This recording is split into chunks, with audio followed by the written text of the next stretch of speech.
evening, ladies and gentlemen. Welcome to the first edition of the off-season panel.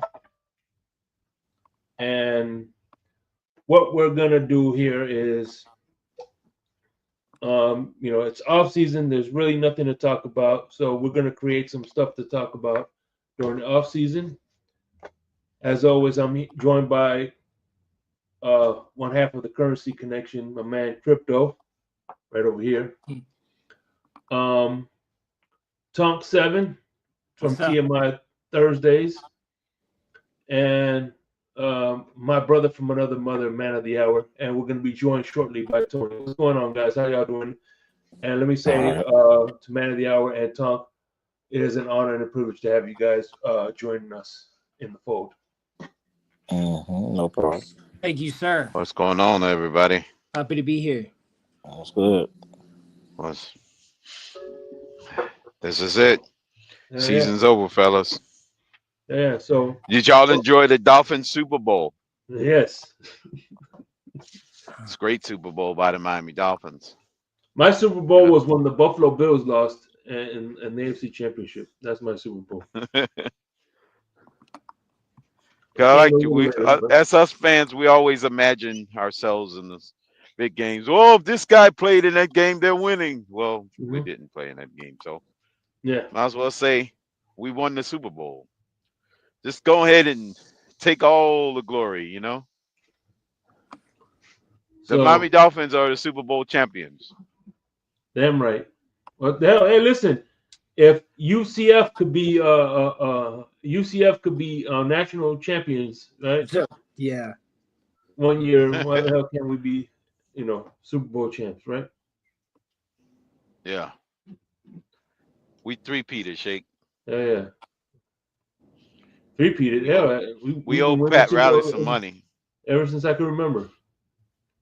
We four-peated. What are you talking about? Giggity. Yep. So when we come back, hey, listen, we'll come back. We'll get into the Super Bowl. So, and hopefully, like I said, Tony will be here soon. So, all right, we'll be back.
New seasons, new gear. Show the world what it means to be a fan in 100% authentic gear. Fanatics. Officially licensed everything. Get ready to dive into a new world of online shopping with the Finn's Tailgate. Whether you're a die-hard sports fan or just looking for the latest fashion trends, we've got you covered. With a wide variety of products from your favorite sports teams to stylish accessories and home decor. We're your one-stop shop for all things tailgate. Our easy-to-use website and hassle-free checkout process make shopping with us a breeze. Plus, with frequent sales and discounts, you won't want to shop anywhere else. So come on in and join the party at the Finn's Tailgate, your new go-to destination for all things tailgate.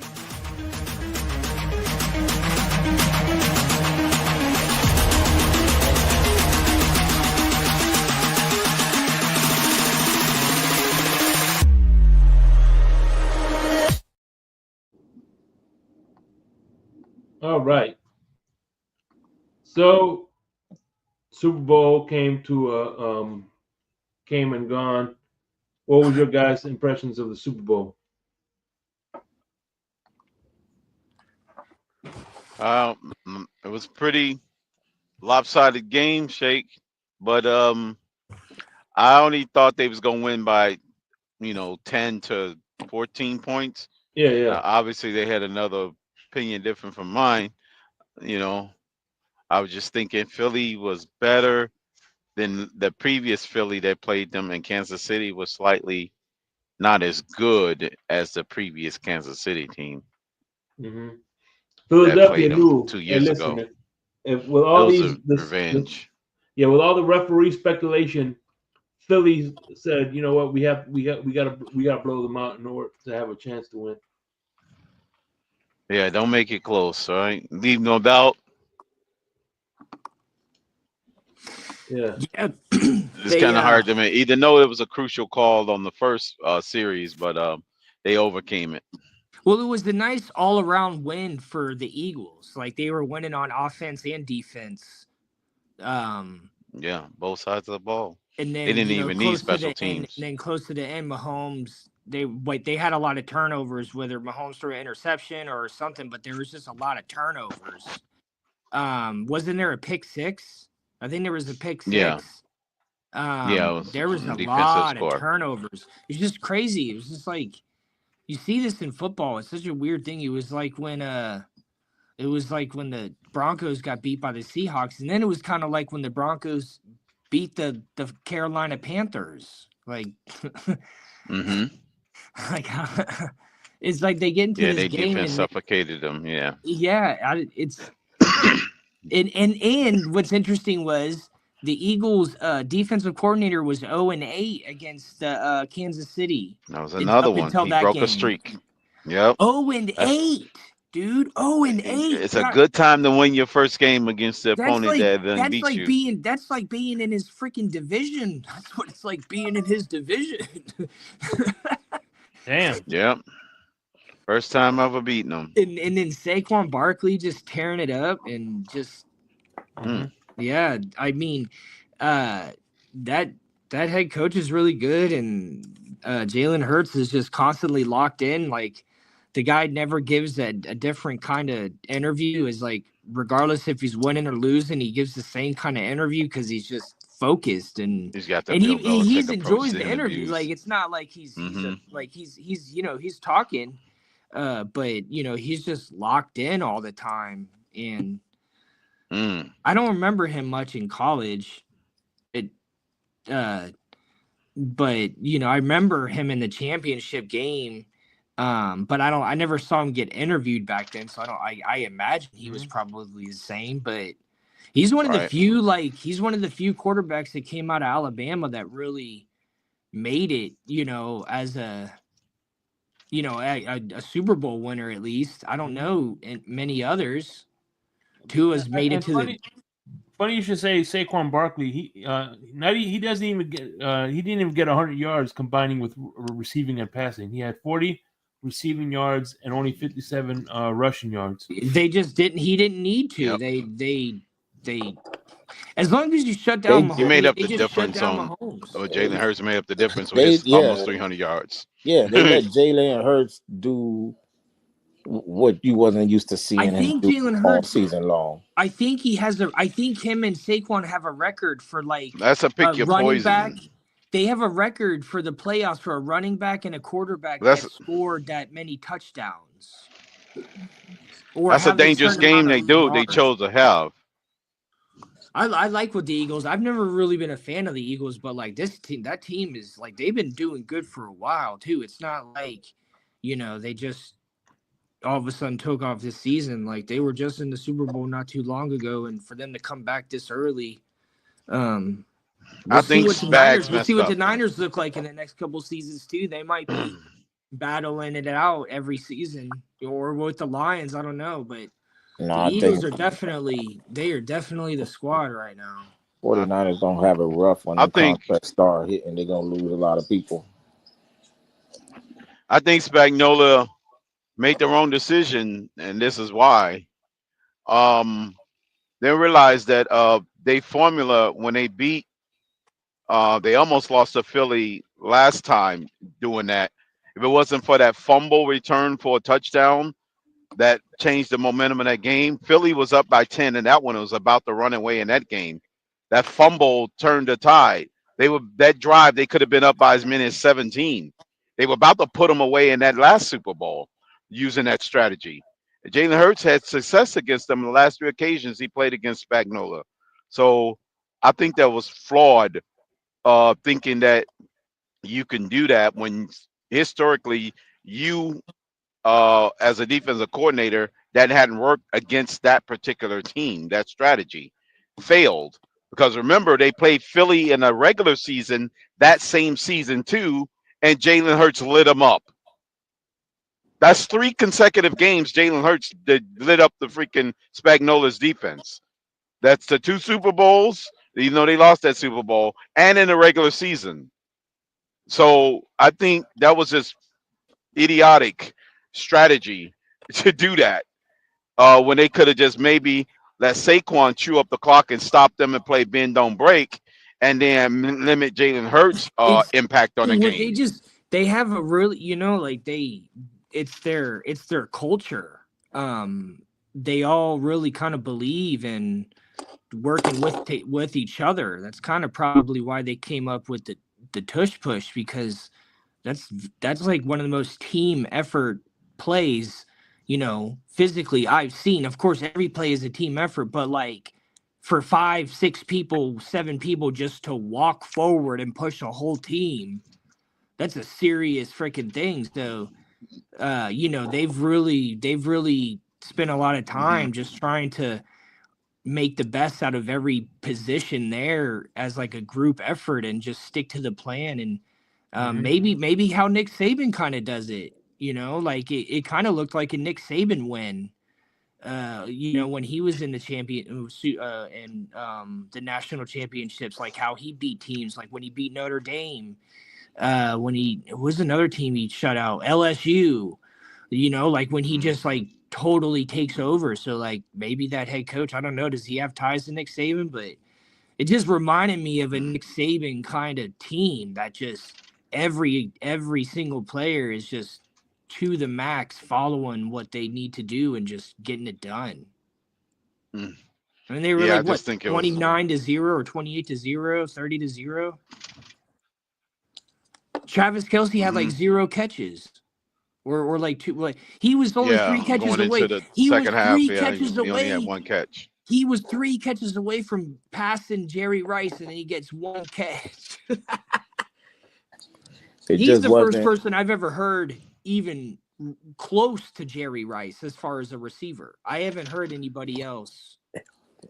It just wasn't the Chiefs' game because, I mean, we got DeAndre Hopkins going across the middle wide open. But I mean, he doesn't make that catch. Like, it just wasn't working for them at all, no matter what. Like, Hopkins. I think they have gotten so far behind, they lost all focus. It's more like the wheels falling out the wagon, Yeah. When it rains, it pours. Yeah. Because at that point, it was already kind of out of hand. So that's what I'm saying. Like, dude, how many more games have the Chiefs played than every other team now? Mahomes has been in the AFC Championship every single season he's played. Or no, except for 1. Well, they playing as much as they only played, I think, 2 extra games than Philly. Because remember, Philly last year lost in the second round.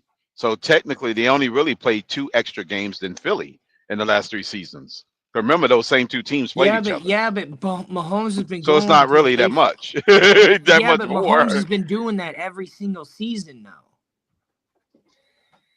Yeah, every season he's went to the conference championship, but I think he had an off year too where he didn't go to the Super Bowl. I'm just saying though, it's like. But as far as the last 3 seasons, he did lose to the Bengals. They played almost the same amount, right? They played almost the same amount of total games. That's the only season he hasn't gone to the. That's pretty much the only season he hasn't gone to the Super Bowl is when he lost to the Bengals. Well, I think they lost to the Patriots too. Oh At one yeah, point. that was but no, that was in the no that yes, that was when And the Super when that was when the Patriots when won. Brady was But with that's them, it, yeah. dude. That's it. But that's it. Like that's that's crazy, man. Yeah. Well, yeah. Well. By the way, what did y'all? I want people I trust because, like I said, I was in Daytona Beach. I didn't get to see the Super Bowl. I want Daytona. what did you guys think of the halftime show? I loved it. I didn't have no issue with it. I loved it. Yeah, I don't have a problem with it. I didn't have no problem with it at all. It was fine with me. You It know, I was. don't see. I don't You got really to go see. through different phases of a lot, different type of entertainers. They just gonna have to deal with it. Those who but don't, see, they got to deal with a certain type of entertainments. You know. Yeah, the I mean it's. the people that don't like it basically were the people that it just went over their heads, like with the messaging that he was showing and all that other stuff, Right. and you know, a lot That's of people. primarily the reason. A lot of people wasn't getting it. They were expecting hit songs and stuff that they were familiar with on the radio, like everybody else, like every other entertainer that does the Super Bowl. They know the songs, like you know all the hits and stuff like that. And he didn't really hit you He with didn't these cater to their commercial hits. Right. songs. Yeah, he didn't hit Right. them with the commercial music and stuff Right. like that. So I think it was cool. I didn't have a problem with it. It was a different direction. Yeah. And no matter how much, this was the whole plan that Jay-Z was putting in place. Like when he had his meeting with Roger Goodell years ago, it was for this moment, for to have the rappers be displayed at the biggest game in football, because you have your pop stars and all that all the time. Yeah. All They the have different time. genres performing And then for years in, years out. Yeah, but and they've then been And it's doing more hip of a hop for a stretch out. long time too, no, though. I mean, Nelly did it, and then Nelly was he the primary host, the primary guy? Or was Yeah, he but I don't just know if like he's when they just primary. did He for the was Rams secondary. Super Bowl, wait, Super Bowl. But but that was mostly Jay-Z. That was after Jay-Z was there. listen to what I'm saying. When Nelly did it, was Nelly the primary guy? Was he the main guy for the whole Super Bowl? I don't remember who was. It was a whole Exactly. He I don't think he wasn't. was. He wasn't. He was just a guest. bunch. That's what I'm saying. Like every time you do see a hip hop artist, they was a feature. They was a special guest. They were never the What main about Eminem? focus. What about Eminem? Was He wasn't the main focus. That was the LA thing. They were the one who kicked it off. The Dr. Dre and Snoop. Mm-hmm.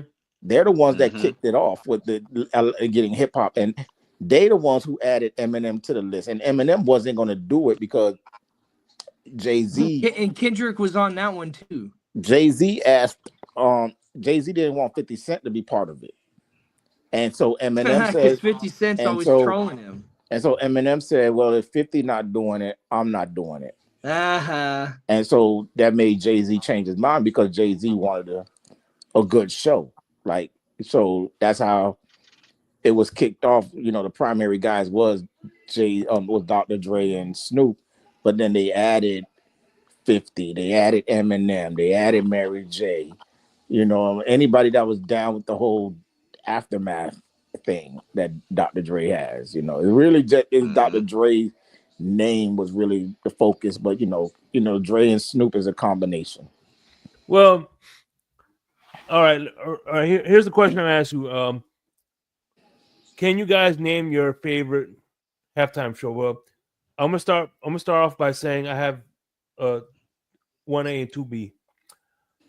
Musically, I like the Michael Jackson halftime show.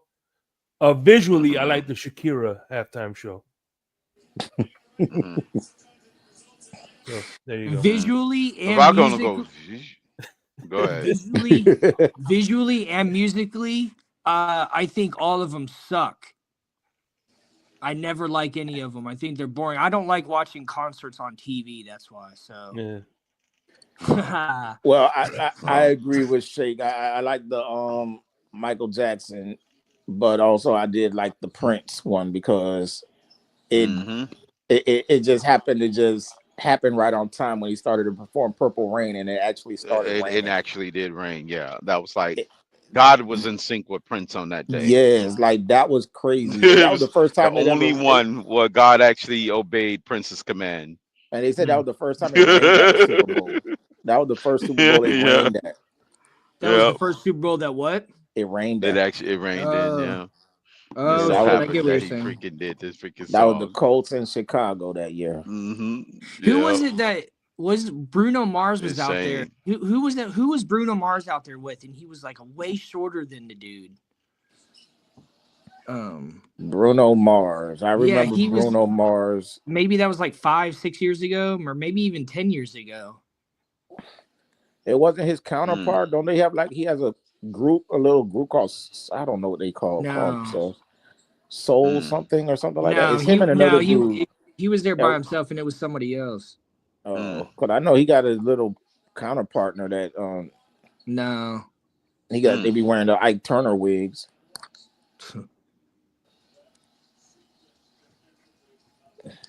Yeah. They should do like BMX or like tricks or I don't know. Just watching people sing is boring. I love them all, but Shake, you broke it down from visual and musically.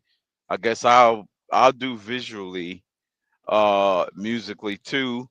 I'll say the visually one was the Janet Jackson one, because what's his name gave us Justin Timberlake gave us a explicit view. Yeah. So that was more of the visual one, and literally visual one. I remember and too. And then musically, I have to still give it to Whitney. That was the greatest one. She did. Y'all named 3 people now that all passed away. I thought she only did the national anthem.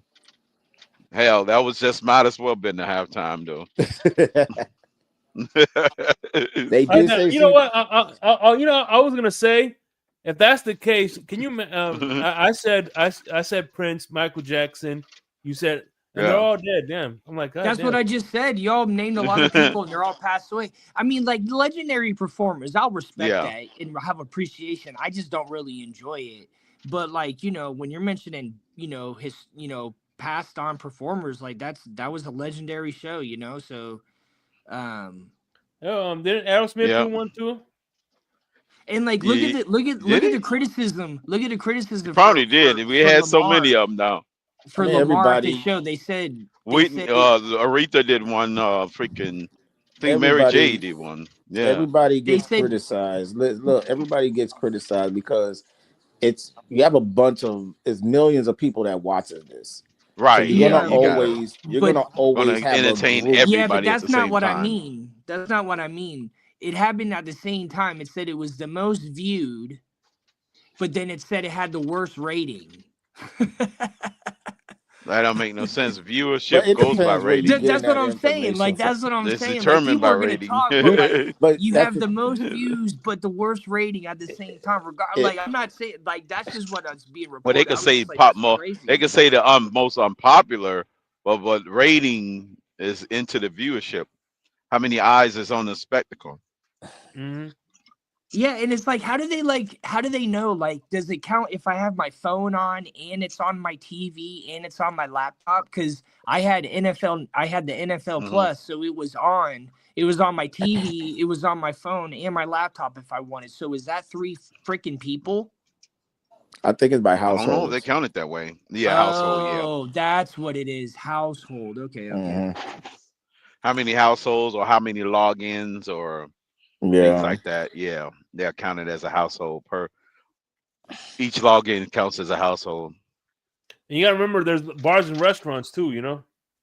Right. Mm-hmm. But I'm so just they saying, average out how many people's in each bar. They got it. That's the thing, because if you if do the bar count as one household, or does each TV that has it on? They'll go by it. They probably guess about how many's viewing in the bar though. I think commercially, if you got a commercial subscription, they'll say, "Oh, this is 30 people easily." They'll say that's where the bullshit happens. That's where the bullshit happens because bars have to pay money when it comes to like separate TVs and stuff, or how many cable boxes they have. Like when it comes to pay-per-view and things that are paid for, they have to pay like multiple prices and shit. It's fucked up. For each, I mean, that's the way most it of used them to be. you I can don't do know the if TV. it still Yeah, is. now it's now you can cast it to any TV and then right per because I used to like back in the day when UFC was really like super popular, like Chuck Liddell, and Rampage Jackson and Tito Ortiz, like when it was like heavy Family superstars, Bundle. And like just so many bars were getting screwed over because of the way they would charge the pay-per-views. Yeah, I always wondered how they tally each rating, like each one. It was easier when it was I'm sure cable Elon's and it was just I'm sure Elon will do an audit on the NFL and figure it out. It's easier to do it with the TVs versus subscription, and people got their own individual phones and stuff like that. But I mean, I was still logged in under the same account, so I could see that it's one person. Like. Yeah, they'll just say, okay, this subscription. Netflix got 30 million people, so we got at least 30 million viewers. As an estimate. Yeah. Yeah. And this year it was on Tubi. So that probably brought a whole world of people that couldn't access it before. That was Tubi is for free. That was the whole purpose. That's the reason why That's probably why it got the rating that that's the reason why WWE moved to Netflix on Monday Night Raw. Because they're getting out to a larger audience now than what they were getting. Oh, Monday Night Raw is on Netflix now? Yes. Damn, yeah. It's crazy. I think it's dope. I think it's taking the power out of all the companies because we don't need all this shit. We just need access to the internet. Like we don't need that foundation anymore. Yeah. Yep. It's better that way. By the way, real quick, are there commercials on one of Netflix too or no? Yeah, they're just weird though. But let me tell you, if you watch it live, you get the commercial. You watch it as soon as it's done, it runs right through, no commercials. Oh yeah, right. But I never watch it live. I haven't watched a live Monday Night Raw in like I don't know how many years. Because I'm usually, I might go to one. There's one coming out here soon. There's going to be one here in Seattle. I might go to it. That's the thing that, and at least they like the thing is I don't like about it, like even like when they're like a 3-hour show, because the matches, depending on the match will have like 2 commercial breaks, but you're live, so the audience has to sit there and watch you bullshit around for a while until they come back to TV. Like I'm gonna hold you in a headlock for like 2 or 3 minutes and whatever, just because until I get the signal from the referee that tells me this is why I fucking hate cable. This is why I fucking hate cable, because it's all this bullshit. I mean, Netflix is it when it's live, it's not as many commercials, I imagine. It's still I haven't I can't even really tell you because I haven't watched it live since they started doing it, so I don't know how the live stuff works. I'll have to check that out. I haven't watched that. Yeah, I just like to see. Yeah, I always catch the replay. Like it's usually over about after 11, and I'll put it on right there. It'll tell me watch Monday Night Raw replay or something like that, and next thing you know, I don't have no commercials. They'll be like, we'll be back after these commercials, and the screen goes black and comes right back on. I know, man. Ever since I do not miss commercials at all. Yeah, me neither. The most commercials I watch are just when I have the games on Sundays. Besides that, I don't watch a lot of TV. I watch like some sports stuff. That's why I like NFL Plus, because like I can see Good Morning Football with no commercials. All right. Because like even if I listen to Spotify, if I listen to a podcast, it has freaking commercials on there. Do they give you the option without commercials? No, I don't think so.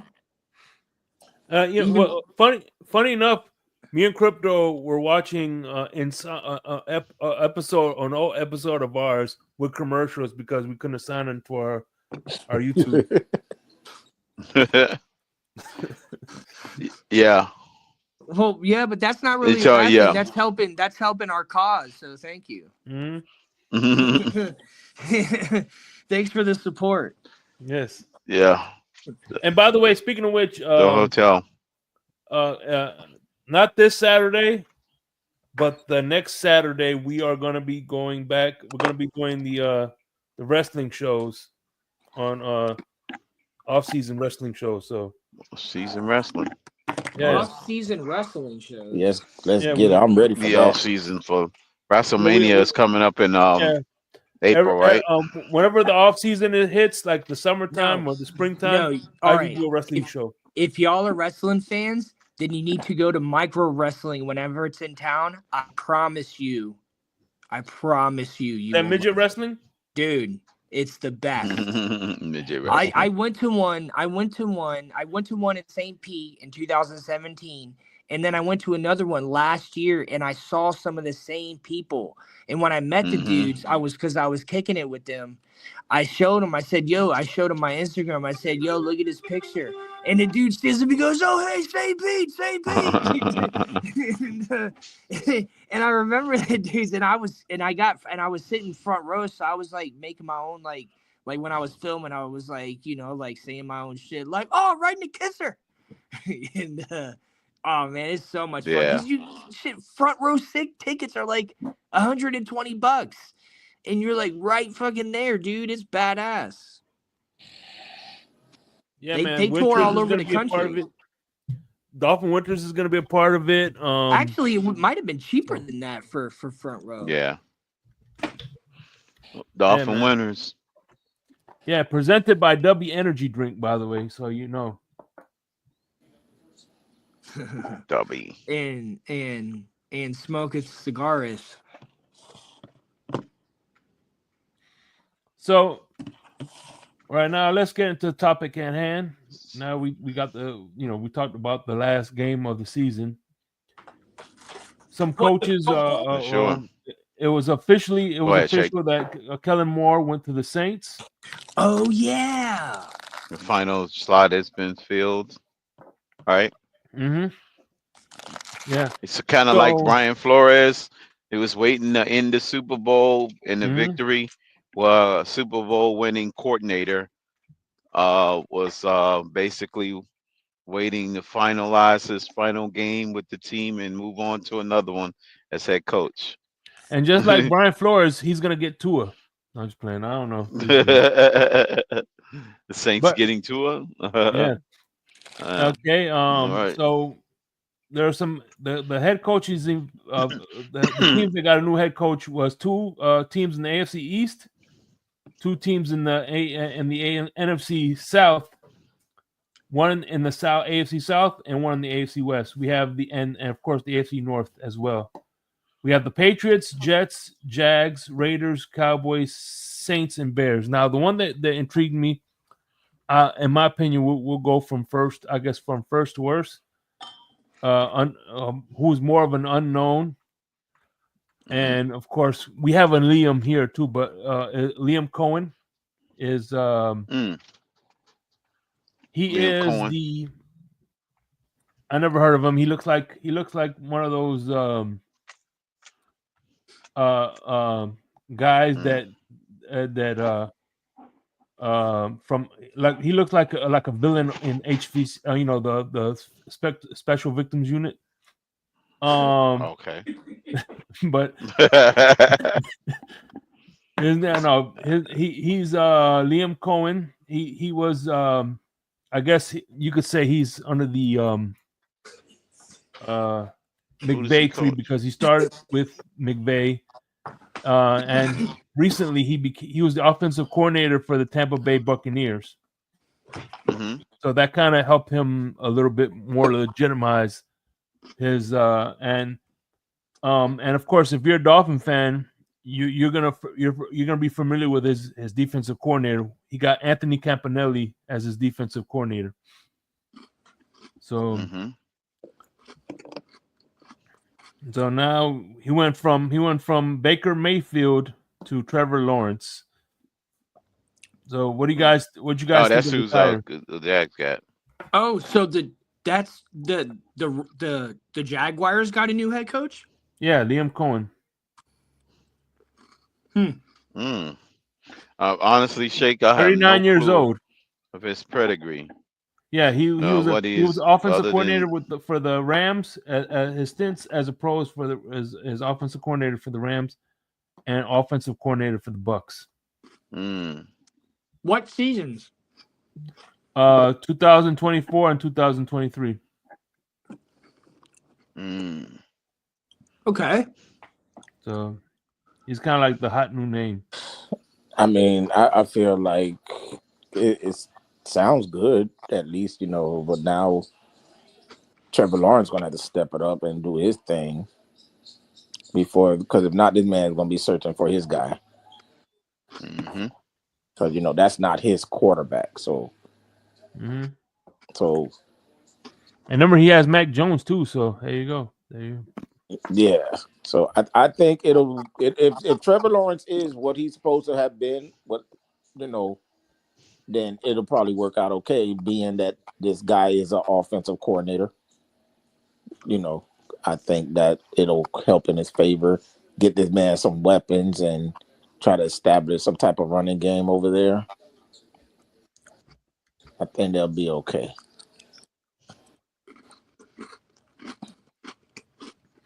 So, anybody else want to comment about? I mean, it might work with the Lawrence learning a new system that's more of could suit his skill set. I think that'd be interesting to see how they.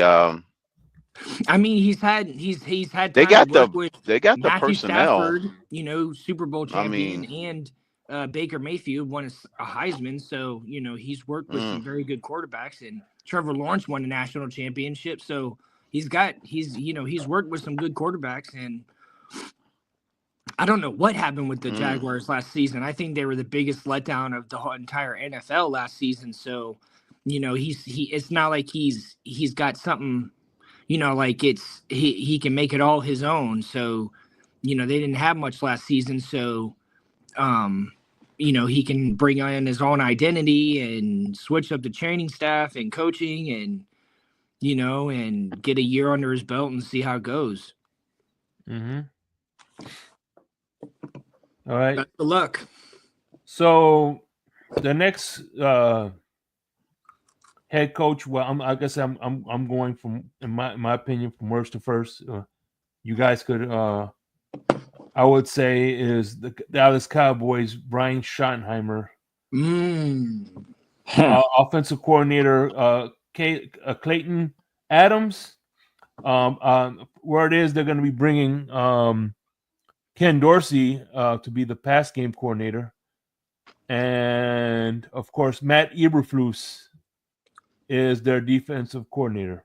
They just hired him last week. So, look, what do you guys? All right. I'm sorry, but go ahead. I'm sorry, but you're bringing in dudes that got fired from other places. Damn. Schottenheimer was just promoted. That's the only thing I can say really about him. But he was just promoted to this. No other team in the league wanted this dude. His name never came out of anybody. You didn't see no rumor mill about him being talked to by this team or that team. All these teams needed coaches. The Saints was the last team to hire a coach, and they didn't even bring up Schottenheimer's name before he even was given the job with the Cowboys. Come on, bro. Jerry Jones, stop it. Yeah. Crypto, what's funny is, how. Yeah, go ahead. You were cut out. Can't hear you. Well, you know how we said we're the mirrors of the Cowboys? Dude, everything he just said kind of described Mike McDaniels. Nobody was bringing him in for interviews. We're the only person looking at him.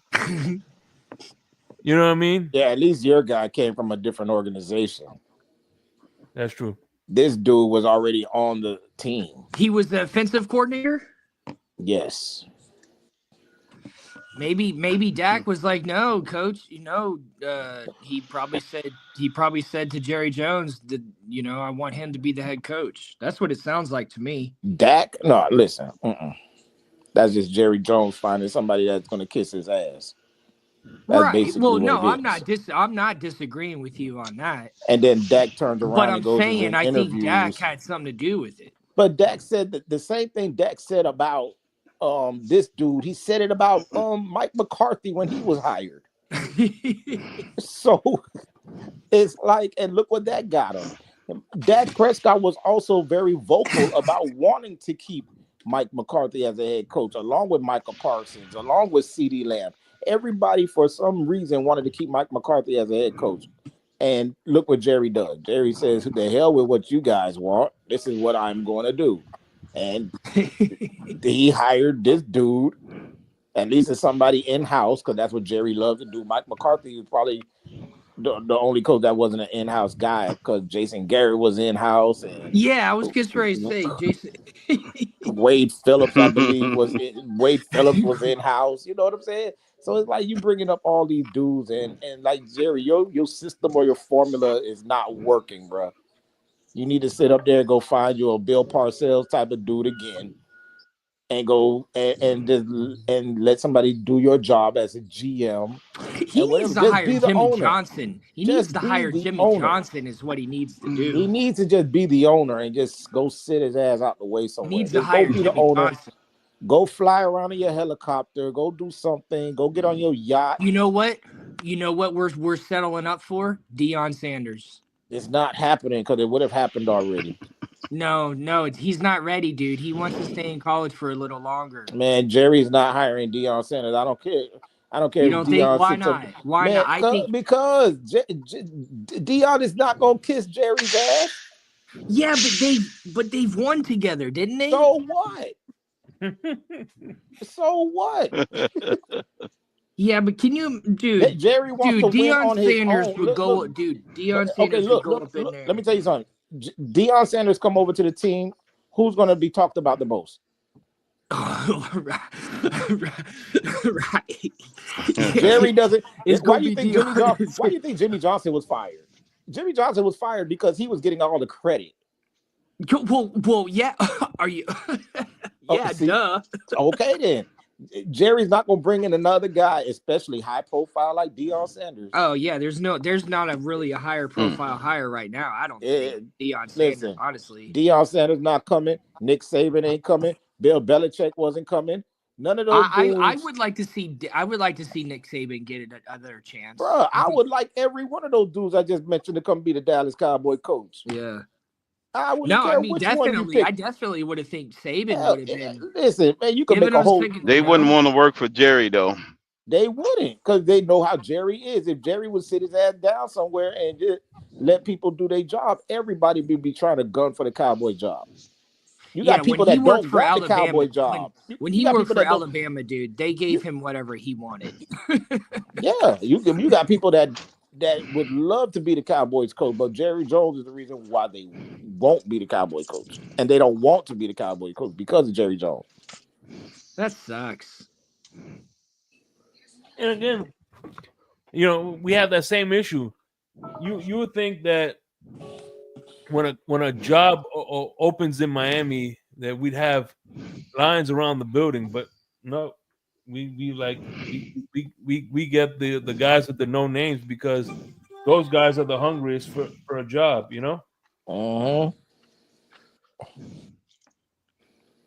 By the way, U.S. beats Finland in hockey.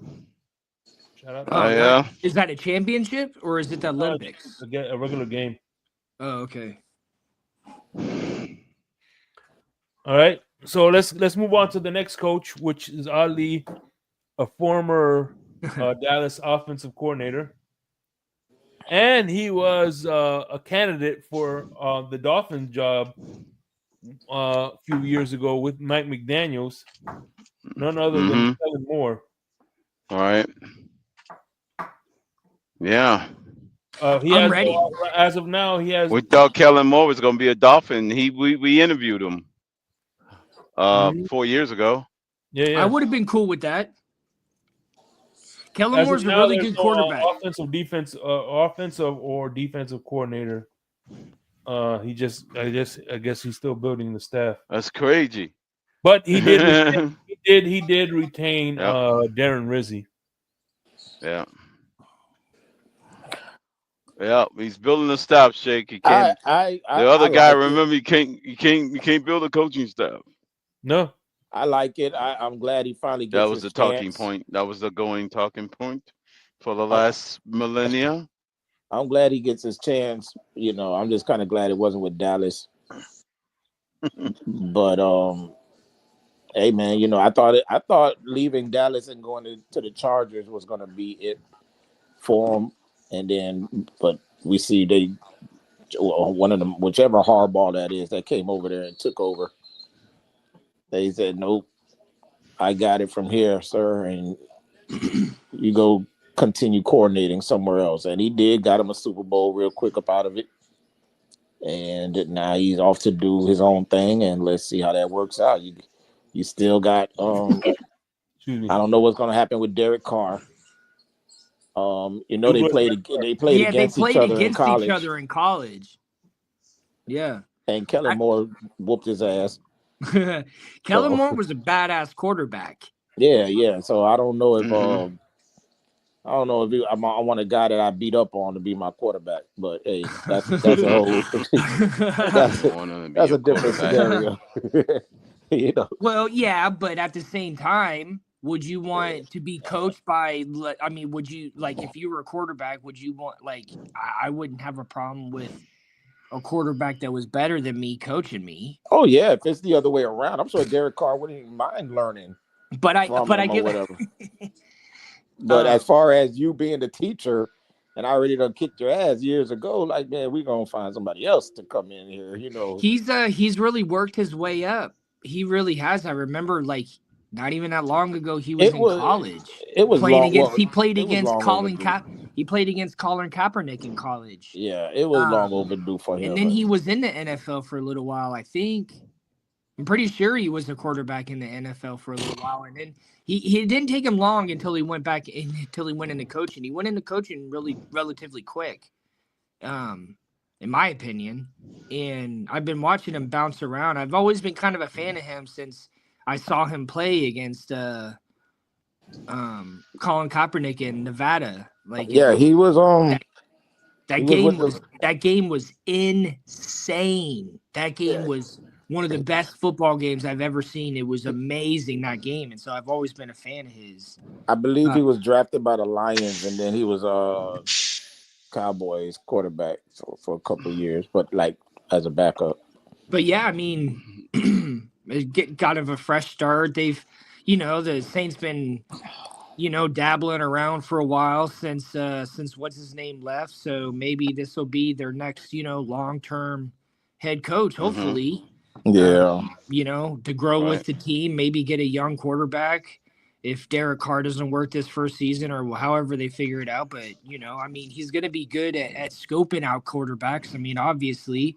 So, yeah, I mean, I don't know. I could see them like in the next couple seasons being competitive against Atlanta and Tampa. Definitely. Yeah, they're going to have to clean up a little bit because you still got Cam Jordan over there taking a lot of money, and you got Alvin Kamara. Yeah, what's his name? Kamara's going to still play. Yeah, I mean, they're going to have to clean it up a little bit to bring in some talent and whatever. I mean, I like the Olave guy over there. So they can make things happen. Make things interesting. Yeah, they can make He's a good offensive coordinator. He could turn the quarterback into playing good football. I mean, yeah, it's Ways went. These had top offenses the way he went. So yeah. Everybody has been he has top 10 offenses every year. Does he? So I wonder if he's going to be a play caller as a head coach. Yeah, he will. Yeah. He will call the plays most likely. Especially new head coach, first time around. Yeah. Yeah, that goes with the territory. They got that ego coming in. It's like I'm calling the shots. I'll be the play caller. At least for now. Well, yeah. I mean, he'd have to lose it.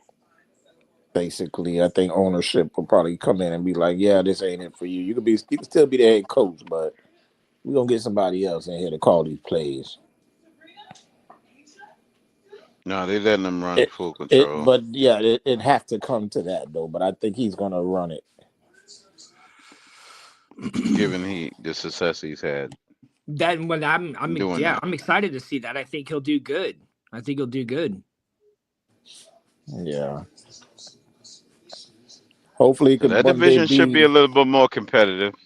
Hopefully, it could be us against them one day in the NFC Championship game.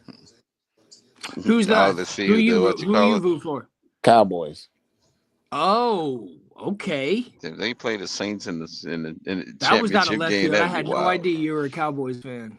Yeah, that's why I was very critical on Jerry Jones. Like I was just in Dallas 2 months ago. I went to the stadium just to check it out. It's cool around there. You know what I like about Dallas is that you could be really, really far away and driving on the interstate and you could see all the way around Dallas. It's like right in the middle and like the interstate goes around the entire city. It's really interesting. And I went to Deep Ellum. Man, so next time you go back, pass Jerry a message and tell him, give it up.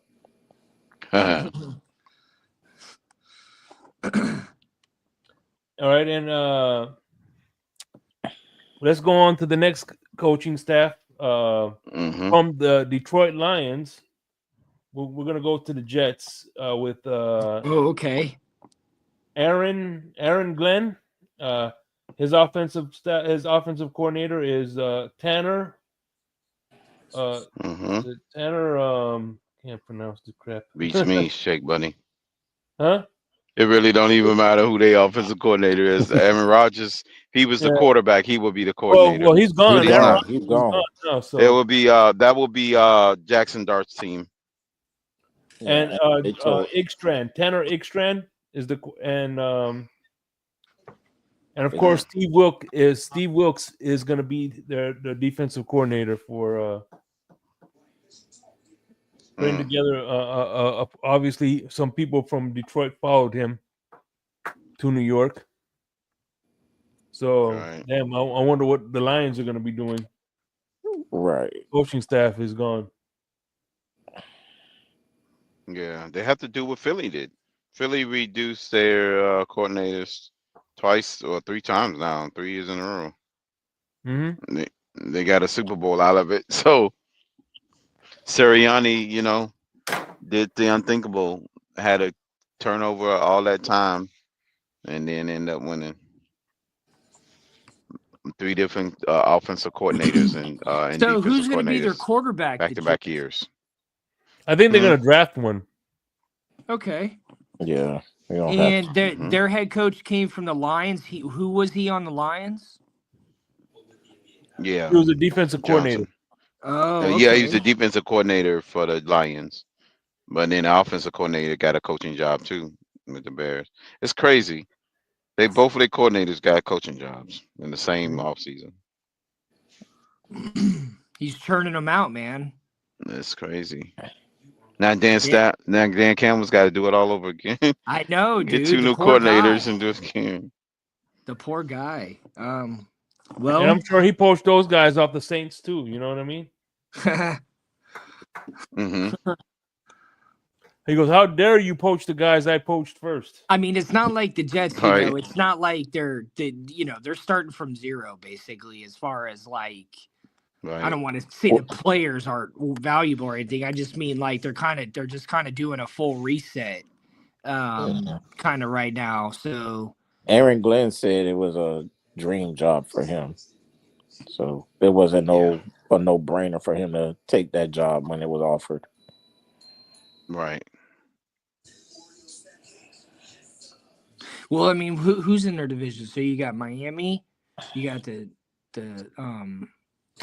the Patriots and the Bills. So they're not. I mean, good luck beating the Bills in that division. So the Dolphins, I'm saying they'll probably come in. I'll say third next season in the division. Yeah, it's starting to look like that trajectory. Yeah. Because I don't know what's going to happen with the Patriots. I don't even know. Didn't they get a new head coach too? Or are we talking about them? But as far as being in the East, I think the Patriots. Patriots could win the division. I think the Patriots will be third. And, no, man. I think the Patriots. I'm going out on the limbs. Patriots winning the division. You heard it here first. Dolphins on Insomnia come out at 11:06 on. No way. The Bills are going to own this 13th. division for a while. They're going to own the division. Are going to reclaim their throne, and they're going to dominate for the next decade. Yeah, right.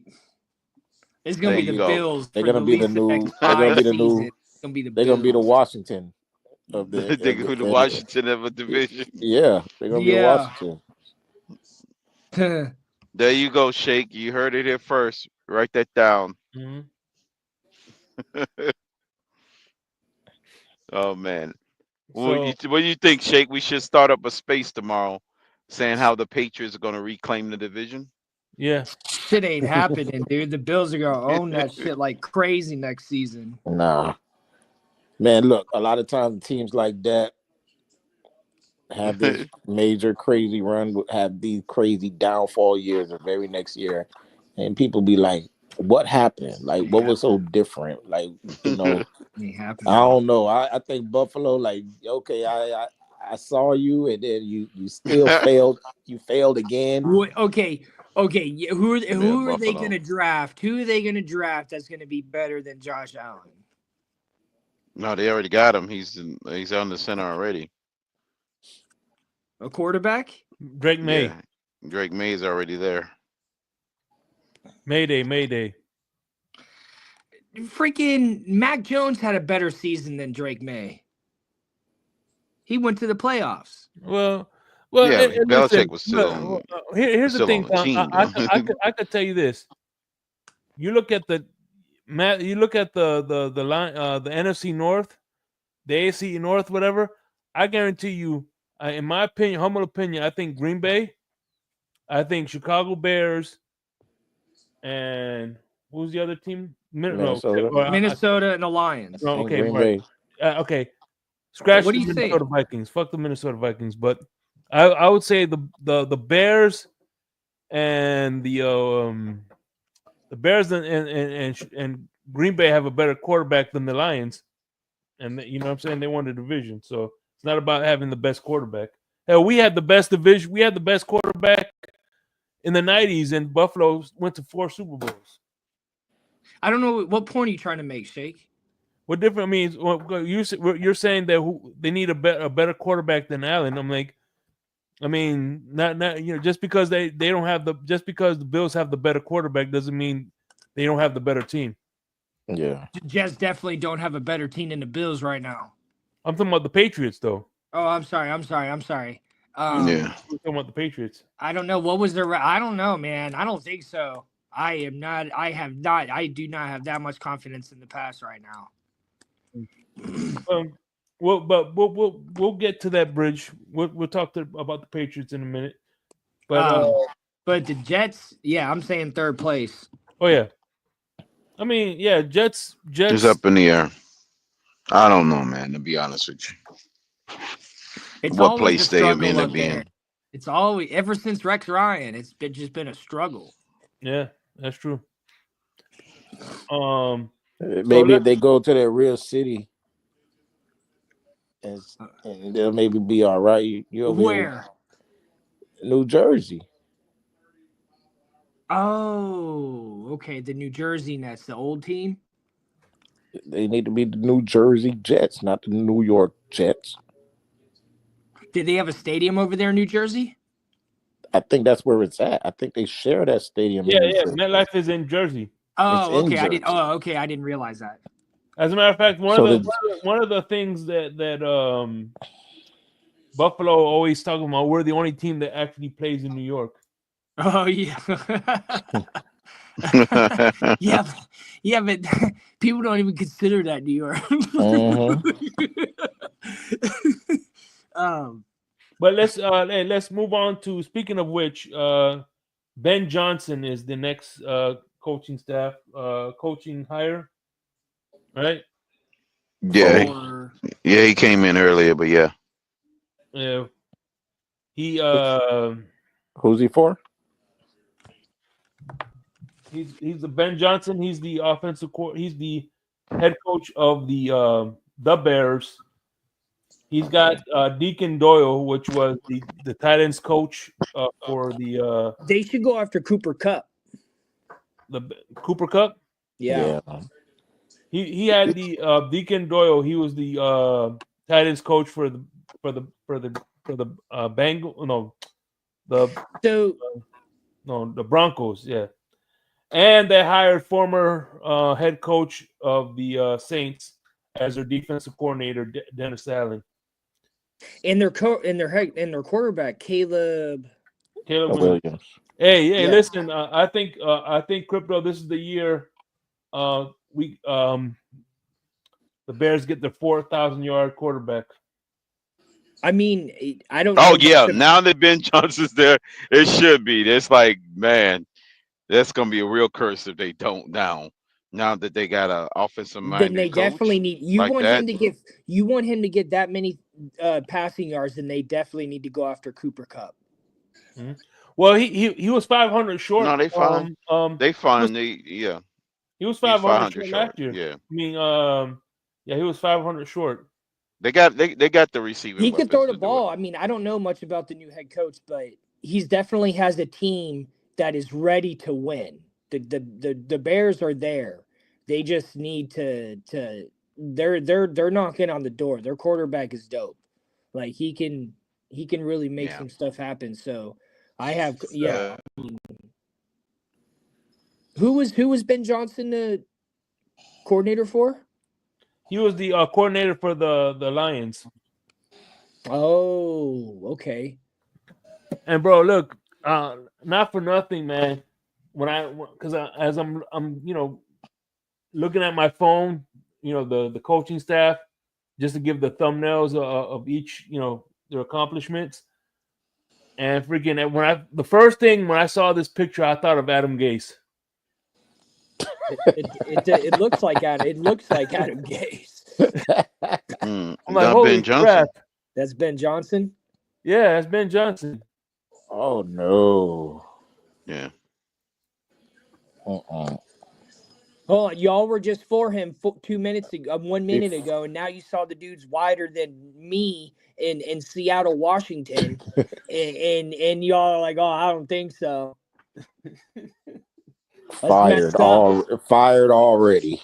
He's in there looking like fucking. He's in there looking like Steve Urkel's fucking uncle, and dude, y'all. I mean, shit. Just be like, coaches come in all shapes and sizes. So, if he looks, man, we don't look. He brought the best, in my opinion. He brought the best out of the who's the quarterback they have? Caleb Williams. No, not Caleb Williams. The Lions, Jared Goff. Yeah, we brought that. He actually got them their first winning streak. Help, you know what I'm saying? So I think this isn't a guy trying to make a name off of Peyton Manning, man. No one was complaining about the Lions defense last season. And the Lions did really, really well. So he knows what he's doing. And he has a badass quarterback. And he had a good quarterback in Chicago, even though it wasn't his quarterback. But, he has experience with a good quarterback. So Caleb is a good quarterback. And like I said, the Bears are knocking on the door. So that NFC North next season, it might be a disaster. Like it might be all of them booked at the top like this season, especially with Green Bay. That might be the best division next season. Well, I don't know what Minnesota's going to do. Yeah, especially that quarterback. You think they're gonna give what's the Darnold. name a chance? Sam Darnold. I think they should, just because I mean, what's out there? yeah, you obviously know You how to have have to success with him. you So have to keep run it it back going. with him because I don't see you. If they move on from him, they're stupid. They'll be done. Well, they did Yeah. got the quarterback last year, so they got Yeah, they can move on from him. Yeah, they got a Yeah, they safety did. blanket. they got to I give think that they guy. should. I think they McCarthy. should. So, but that head coach, wasn't he there when they did really well with Kirkpatrick? Kirk Cousins. Kirk Cousins. Kirkpatrick. Who's that? Like, man, what did I miss? Kirkpatrick. Okay. That head coach, man, he's a good head coach. So if he gets another decent quarterback, he can do well. I have confidence in that head coach. So the NFC North next season is going to be crazy, dude. Yeah. Especially with Green Bay, because Green Bay gets knocked out, but they're always contenders. Like they're historical contenders. Yeah, they never know. The Bears kind of are too. They've had a lot of ups and downs, but they have some history there. So, there's the fan base there, and they'll probably embrace that head coach really well. And they, the quarterback. So we'll see. I mean, he definitely has it all there, right? This is the best division in football last year, but it's going to be a chance to be again. Yeah, man. The NFC, they hit the best division in football. Definitely. And to have Chicago, if Chicago does good next season, I think that's kind of good for football too. Chicago's a good city to have like a major sport doing well in. So, all right, the next team we have the Las Vegas Raiders. Of course, the head coach is Pete Carroll, aka Bob Barker. It looks like Bob Barker. This in this picture I'm seeing. Offensive coordinator Chip Kelly. He the oldest again. Is he back being the oldest coach in the league? I think so. Yeah, I believe so. Yeah. I don't think there's a coach older than him. No, he's older than Andy Reid. Andy Reid's the second now. Of course, you have offensive coordinator Chip Kelly and the defensive coordinator is staying Patrick Graham. So Patrick Graham is going to be. And he's got Chip Kelly. Yep, that they took from Ohio State. Which, by the way, I found out that Matt Patricia went to Ohio State to be the defensive coordinator. It's kind of crazy. Well, he's not bad as a coordinator. He's a good coordinator. Mm-hmm. He's a good coordinator. He just sucks as a head coach. Here's the thing. As a head coach. Well, yes and no, because last year when he sucks as an offensive coordinator, we know that. But last year when the Eagles had their collapse, remember the Eagles and the Dolphins both had collapses at the same time. We were on a big losing streak. And so when the Eagles started their collapse, Matt Patricia took over as defensive coordinator. Dun dun dun. Mm-hmm. So that's why they threw his ass out and say, Vic Fangio, I heard things aren't working in Miami. Bring your ass over here now. Yes. I mean, Pete Carroll and Chip Kelly. Yep, I remember that. They had a lot of they've had a lot of success between the two of them. So I don't know who's the quarterback in. Oh, nobody. They need a quarterback. Okay. Well, there you go. I think that's gonna say. I mean, Pete Carroll's a good head coach, so. Yeah, Russell Wilson is gonna be their coach, quarterback. Mr. Unlimited. Russell Wilson. Oh my! Why not? I mean, he's available. You know what? I wouldn't even be surprised if something like that happened. That would be insane, dude. Has that ever happened before in NFL history? a quarterback and head coach play like both are on two different teams at the same time, or like they both play on two, or like win a Super Bowl together on two different teams? That would be crazy. And then went to the opposite team. Maybe like with the Broncos and the Raiders. I was gonna say Peyton Manning might have done it. Because John with a head coach, did it, but he did it with two different quarterbacks. So.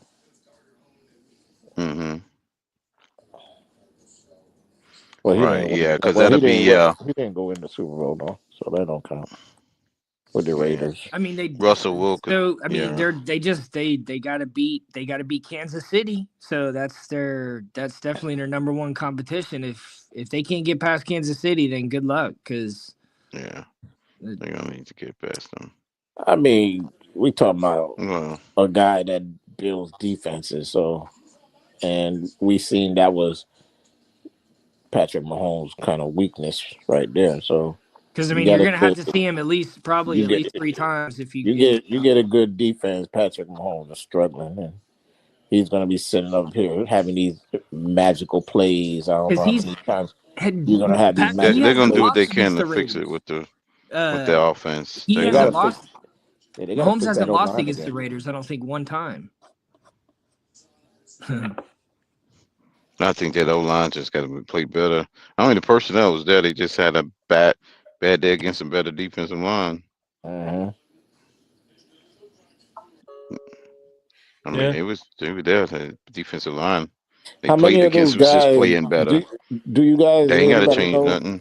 Do anybody know how many of those guys on that offensive line came after that Tampa lost in the Super Bowl?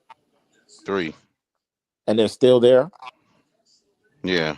So they're almost all of them. So that's the thing. They're 3 years older, than from when they first players got on there. The Raiders that played on the Super Bowl team against the Bucks. Yeah, they are.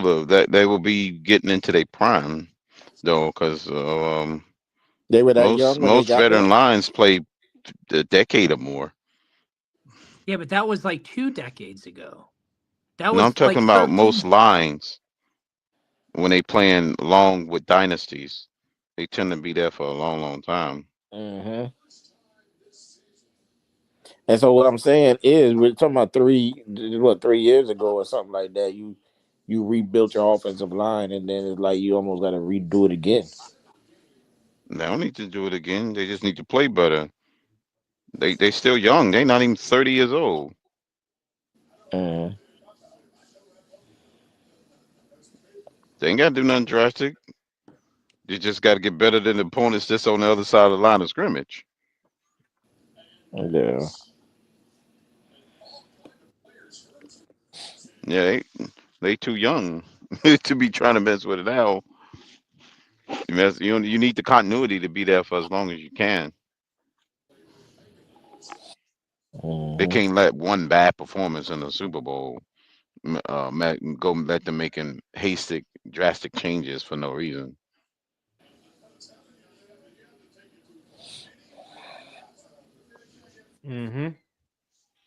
Because then they be in a pickle trying to figure out, getting these guys to jail together all over again.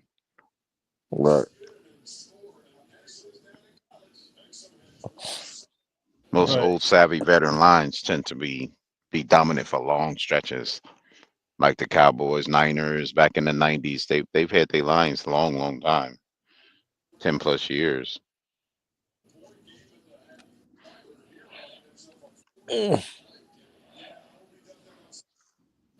So what was you about to say, Shake? Okay, the next and the last but not least, is the New England Patriots. Obviously, they got Mike Vrabel. Yep, which is scary for the Dolphins. That's why I said the Patriots win in the division. We got Josh McDaniels is back. Speaking of Raiders, it's a good transition because he's back with New England, and Terrell Williams is the defensive coordinator. They damn near brought all of Bill Belichick's children. Yeah, he played for and he was a coach for the Titans as well. So, and in my opinion, humble opinion, I think, in my opinion, out of all the names here, out of all these coaches, I think the best hire was Mike Vrabel, and the worst one would probably be I agree. The Jacksonville Jaguar one. That's the biggest wild card. I have no idea how that's gonna work out. Exactly. I don't know. It could work out real good for them. They could go gangbusters, or they can go belly up. Yeah. I What do have you guys no think? idea what they're gonna do. Well, I think Vrabel's turning them around.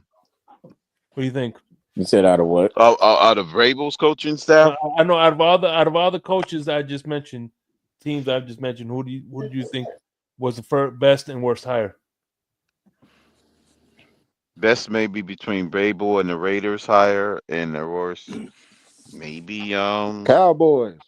maybe the Cowboys, because I think the Cowboys was maybe close to the worst, because that was pure nepotism, unadulterated nepotism. Yeah. I think so. I don't want to hate on the Jaguars. Had nothing to do. That was just pure definitely, nepotism. Just to go snab somebody out there without vetting the real field. The Cowboys is all in they're in their own category with that one. Yeah. No offense to the dude, but just their process is what I mean. Yeah, process. I think the best. He might curse y'all for doing. I don't know that much Football about guys may not Vrabel. Look down happily on that move. You know. What are you saying, Tom? Where did Mike Vrabel come from? He was a Tennessee Titans coach. Oh yeah. Yeah, Tennessee tuxedo. I don't know. It might be a toss-up between. I think he's up there. Definitely top 3. I like what Chicago's doing. And I like what the Raiders are doing. So I think the Raiders are tied with Vrabel for best, and then Chicago's second. All right, out of the Patriots, Jags, Cowboys, Saints, and Bears, who do you think has the best? Oh yeah, the Saints. I think that's like third. What do you think has the best QB? Just the Bears. The Bears. Yeah, but yeah, as far as QB to offensive, to coach combination, I would say the Bears. Dak still may be an overall better, but as far as coaching combination, it's definitely the Bears. Yeah, I'd rather have Caleb Williams right now, though. Right. So coaching with the offensive coordinator or with offensive style. That's why I put him the best combination. Yeah, that's why I put him up there at second, because he's going into a good situation. It's definitely the best I would say the Bears, even from an overall talent standpoint, I think the Bears have a better talent than the Saints, the Patriots, the Jets, the Jags. Yeah, I think so too. That's what I'm saying. That's what I mean. I think Kellen has a little bit more to build. The Jets have more to build. However, unfortunately, the Bears have their best situation out of those guys. But unfortunately, I think they play in a tougher division than the Patriots. Oh yeah, man. Raiders and the Saints. And now that's what makes it even more hard, because if you come in fourth in your division, good luck getting into the playoffs.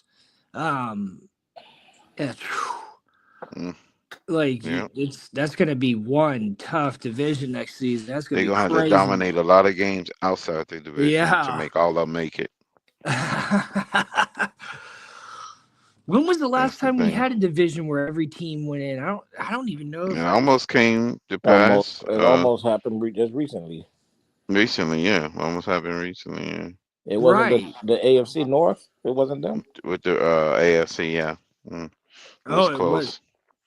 If the Bears wouldn't have fell off like a rock, they would have been competitive enough to almost make it. They fell off a cliff after that 5th week, after that Hail Mary play. They never recovered from that ever since. That Jalen Daniels Hail Mary, they never recovered after that. It went downhill. That's when they went downhill. It was 4-2 at that point. It was crazy. It was diabolical. Oh yeah. Mm-hmm. Yep. Man, all right. And out of all those coaches, who do you think is the first? If you had to take a guess, who do you think would be the first one to get fired? Dallas. Carroll. Dallas one, yeah, that would be more because that was a bogus hire to begin with. So it's kind of like, yeah. Dallas or the Jets? No, the Jags. Dallas, Jets, he gonna be there for a minute. Yeah. But you know what? I take it back because we're talking about an in-house guy that Jerry Jones bring in, and he keeps guys longer than he should be there. Right. That's what I mean. That's why it's hard. It's kind of hard. Jerry is hard to like. He'll keep a guy. Yeah, he do keep him for a while before he finally give him the can. Yeah, and then he waits for the big names to be available and don't even go after them. Like, what was the point? Right. Like, you could have kept Mike McCarthy for this. Well, I mean, it's just getting to a point where, like, man, you know, like, but he knows football. Yep. He won a national championship in college with Jimmy Johnson. Who? Jerry Jones. Okay. He won a national championship in college with Jimmy Johnson. So Jerry Jones knows how to, he knows how to play football.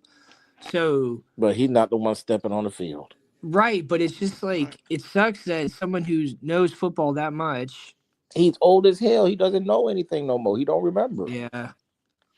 Devontae Smith became the second or third player to win the Heisman, win the national title, and win the Super Bowl. And he's the first Alabama wide receiver to catch a touchdown in the Super Bowl. Right. Yep. Dude, that's what I'm some crazy records. Yeah. Hey, Jalen Hurts also won a Super Bowl national championship. Right. I was just getting ready to say, look who he's on the team with. But this is Nick Saban's. But this is Nick Saban's Alabama team. Like it was an Alabama quarterback or wide receiver, but like Nick Saban's teams were incredibly dominant. So it started with that defense and that run game. Because he was the first head coach to get a Heisman with Mark what's his name? Mark Ingram. Mm-hmm. And that's with all the championships Alabama had with Bear Bryant. And he was still the first head coach to have a Heisman winning player. So, but damn, that's hats off to Devontae Smith. I mean, he did that in a short amount of time too. Yeah, well, it was like what 4 seasons now. That was like 4 seasons between him doing that in college, and then I think so. It hasn't been that long because he was in there. He was in there after Jalen Hurts was there. Yeah, he won it. He won it with Mac Jones, right? That was the last time they won. Yeah, it was Mac Jones. Yep. Yeah, it was Mac Jones. So that wasn't that. That was like 3 seasons ago, 4 seasons national ago. Title, 4 so, seasons. Yeah, for him to win a Heisman, a national championship, and a Super Bowl is insane. Two things that stick out all within 5 years. Yeah, that's what I'm saying. All within 5 years. That's crazy, man. That is a crazy accomplishment right there. All in his own. Yeah, 2 things that stick out though with the Jalen Hurts with those Bama quarterbacks is the fact that he was taken in the second round previously because he went to Oklahoma afterwards, right? Mm-hmm. And think about this. The 2 quarterbacks that were drafted from Oklahoma were first overall picks, and then eventually this guy he was a second round draft pick taken behind Jordan Love was taken before him. Justin Herbert, of course, everybody's favorite quarterback, Tua Tagovailoa, was taken before him. But Jalen has always been he's kind of like Russell Wilson. Like he's willing to do whatever it takes to win. Yeah. Like he's going to different teams. I bring up the other guy too is everybody thought that he was too skinny to play wide receiver. Oh, Devontae Smith was afraid of because of his body frame and how skinny he was. And now look at him. Yeah, he's one of the never most had the decorated injury players. problems that they projected on him and all this other stuff. He's incredibly Listen, decorated. it's the strength of the receiver, not necessarily his body type. He squats over 500 pounds and freaking, but he's also probably smart at playing. He's He real knows strong how to keep and how he himself out of protects trouble.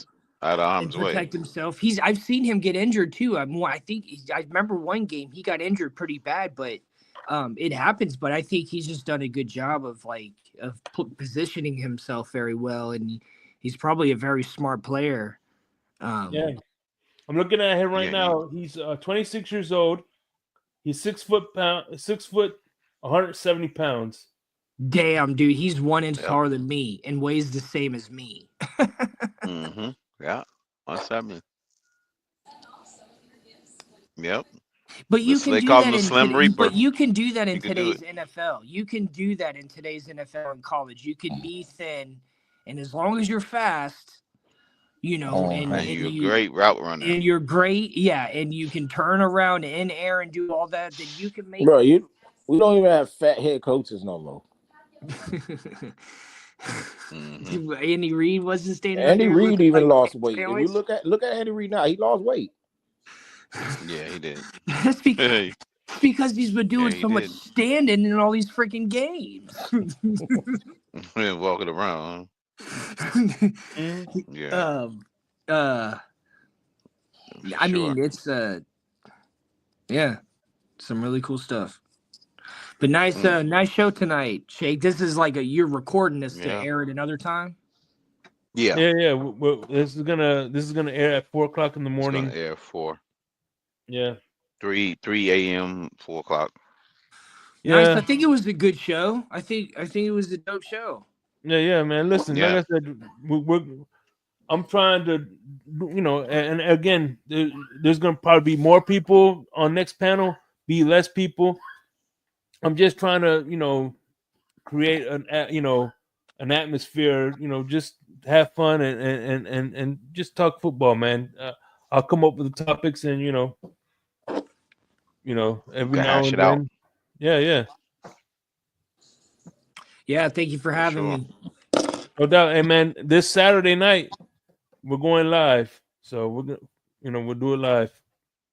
Fuck it, we'll do it live. Like what? We'll do it live. We'll do it live, huh? So I remember when he first went to Fox News, my mom was all excited. She's like, "Oh, what's that guy's name?" Bill O'Reilly. Bill O'Reilly. She's like, Bill O'Reilly. And I was young. I'm like, who the fuck is that? And it was because I remember when I was really young, she would watch, what was that, Hard Copy or Inside Edition? Inside Edition. And my mom used to love that show. So that's why she was all excited when he went to Fox News. Shake. Oh, man. What's good, fellas? How y'all doing? Nice shirt, by the way. I like that shirt. Shout out. Yeah. I'll see what time it is. That's dope. Yo, it Shake, was. my bad. That's definitely a team. That's definitely a team favorite. That shirt is definitely. I got 2 of them. Shake has 12. Oh, so y'all know what time it is? Oh, okay. I did. Yeah, that's a dope shirt. That shirt is dope. Well, I wore that I flew out to Florida. When I flew to Florida, way to represent. And people were all looking at it. They're like, "Is that Grand Theft Auto 6?" I'm like, "No." Grand Theft Auto 6. Speaking of, it was delayed. I think they delayed it again. Got this T-shirt before we got Grand Theft Auto 6. Yeah, they delayed it. It's a theme, so everyone could pinpoint what you actually the concept of the shirt. They probably thought it was the actual video game. Oh yeah. It's definitely an attention getter. It's definitely an attention getter.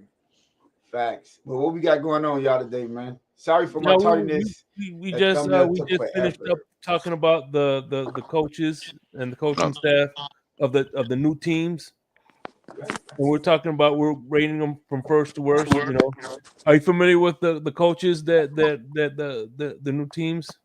Not off the top of my head. Okay, I know Ben Johnson went to Chicago. Yeah, Ben Johnson went to Chicago. Aaron Glenn went to the Jets. Yeah.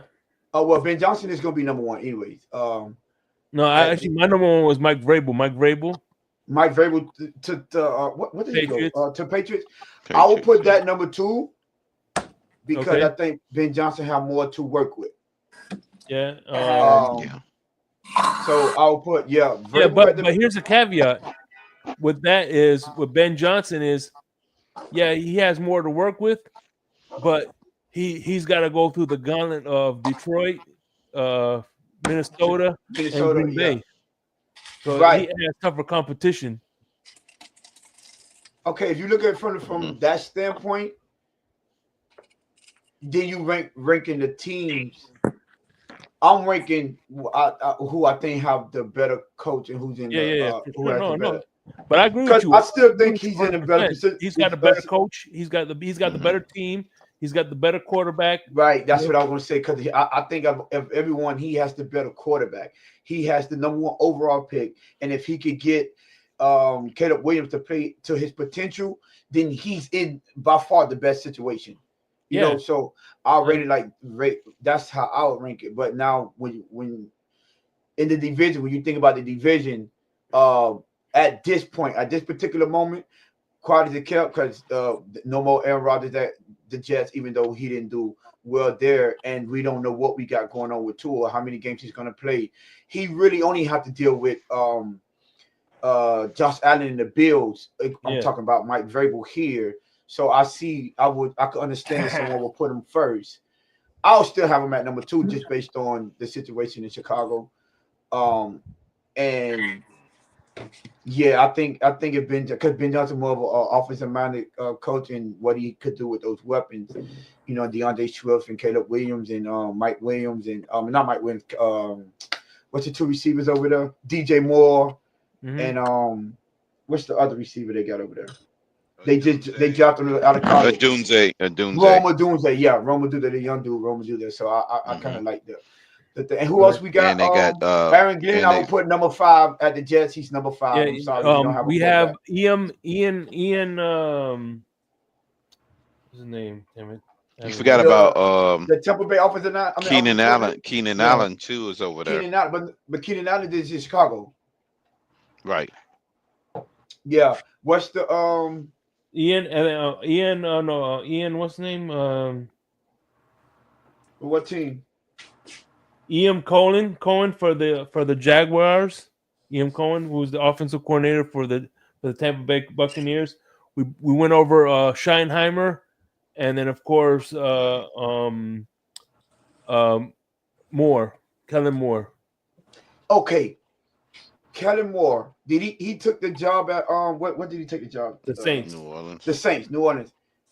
Oh my gosh. That'll have to be 4. Kellen Moore would have to be 4. I'll put Aaron Glenn 5. Kellen Moore would be 4.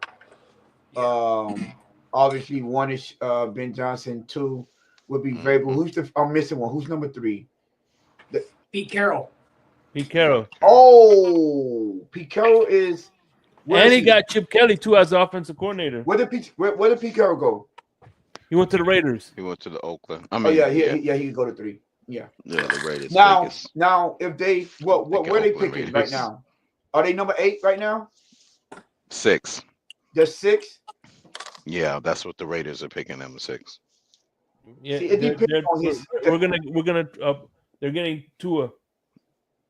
Yeah, we're doing a trade with them. Tua for the 6th pick, and we're getting Dart. That's what I said. This is not live, is it? No way. Yeah, that's what Greer said. He had a press conference. No. You're lying. You're bullshit. No, don't believe him. They're joking. Hey, that's what he said in his press conference. Jake, real quick, this is not live. No. We pre-recorded. Paul K would Mr. Polk would already posted that, or Kohler would already posted. No, don't let them. Don't believe they're trying to. It's not going to happen. Anything to get rid of Tua. That's what they going on. That's what they trying to do.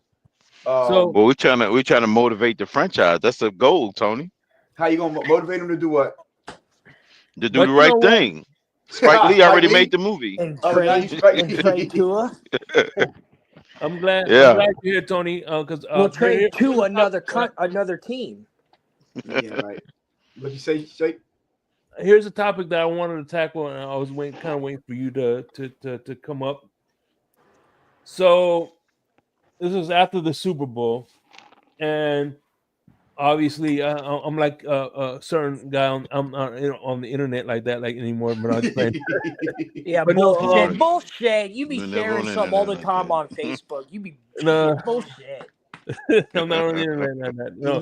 But anyway, I heard on Spaces after the Super Bowl, and one of the topics of discussion was that Tua Tagovailoa is a better quarterback than Jalen Hurts, and if Jalen Hurts, Tua was on the Eagles, that they would have the same outcome. What do you guys think? No way. Someone said that though, like they literally said that.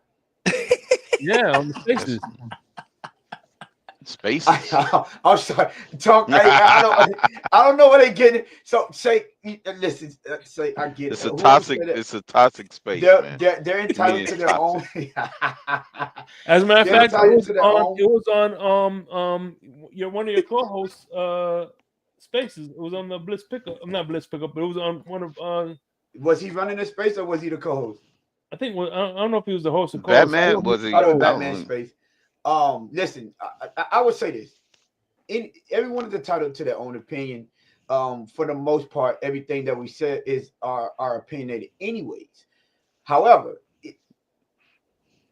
we just look at how they have. So when you say that, right, just looking at that game, I think me and Rashad. I'm sorry, Tony. I think me and Rashad.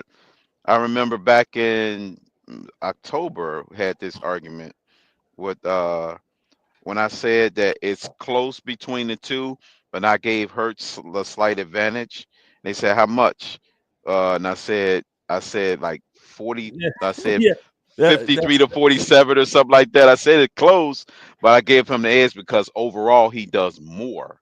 It's when more you're talking about overall, it's either, and I said, yeah, that's how I accessed it when me and Rashad was going back and forth with it. This was before Philly was even a contender.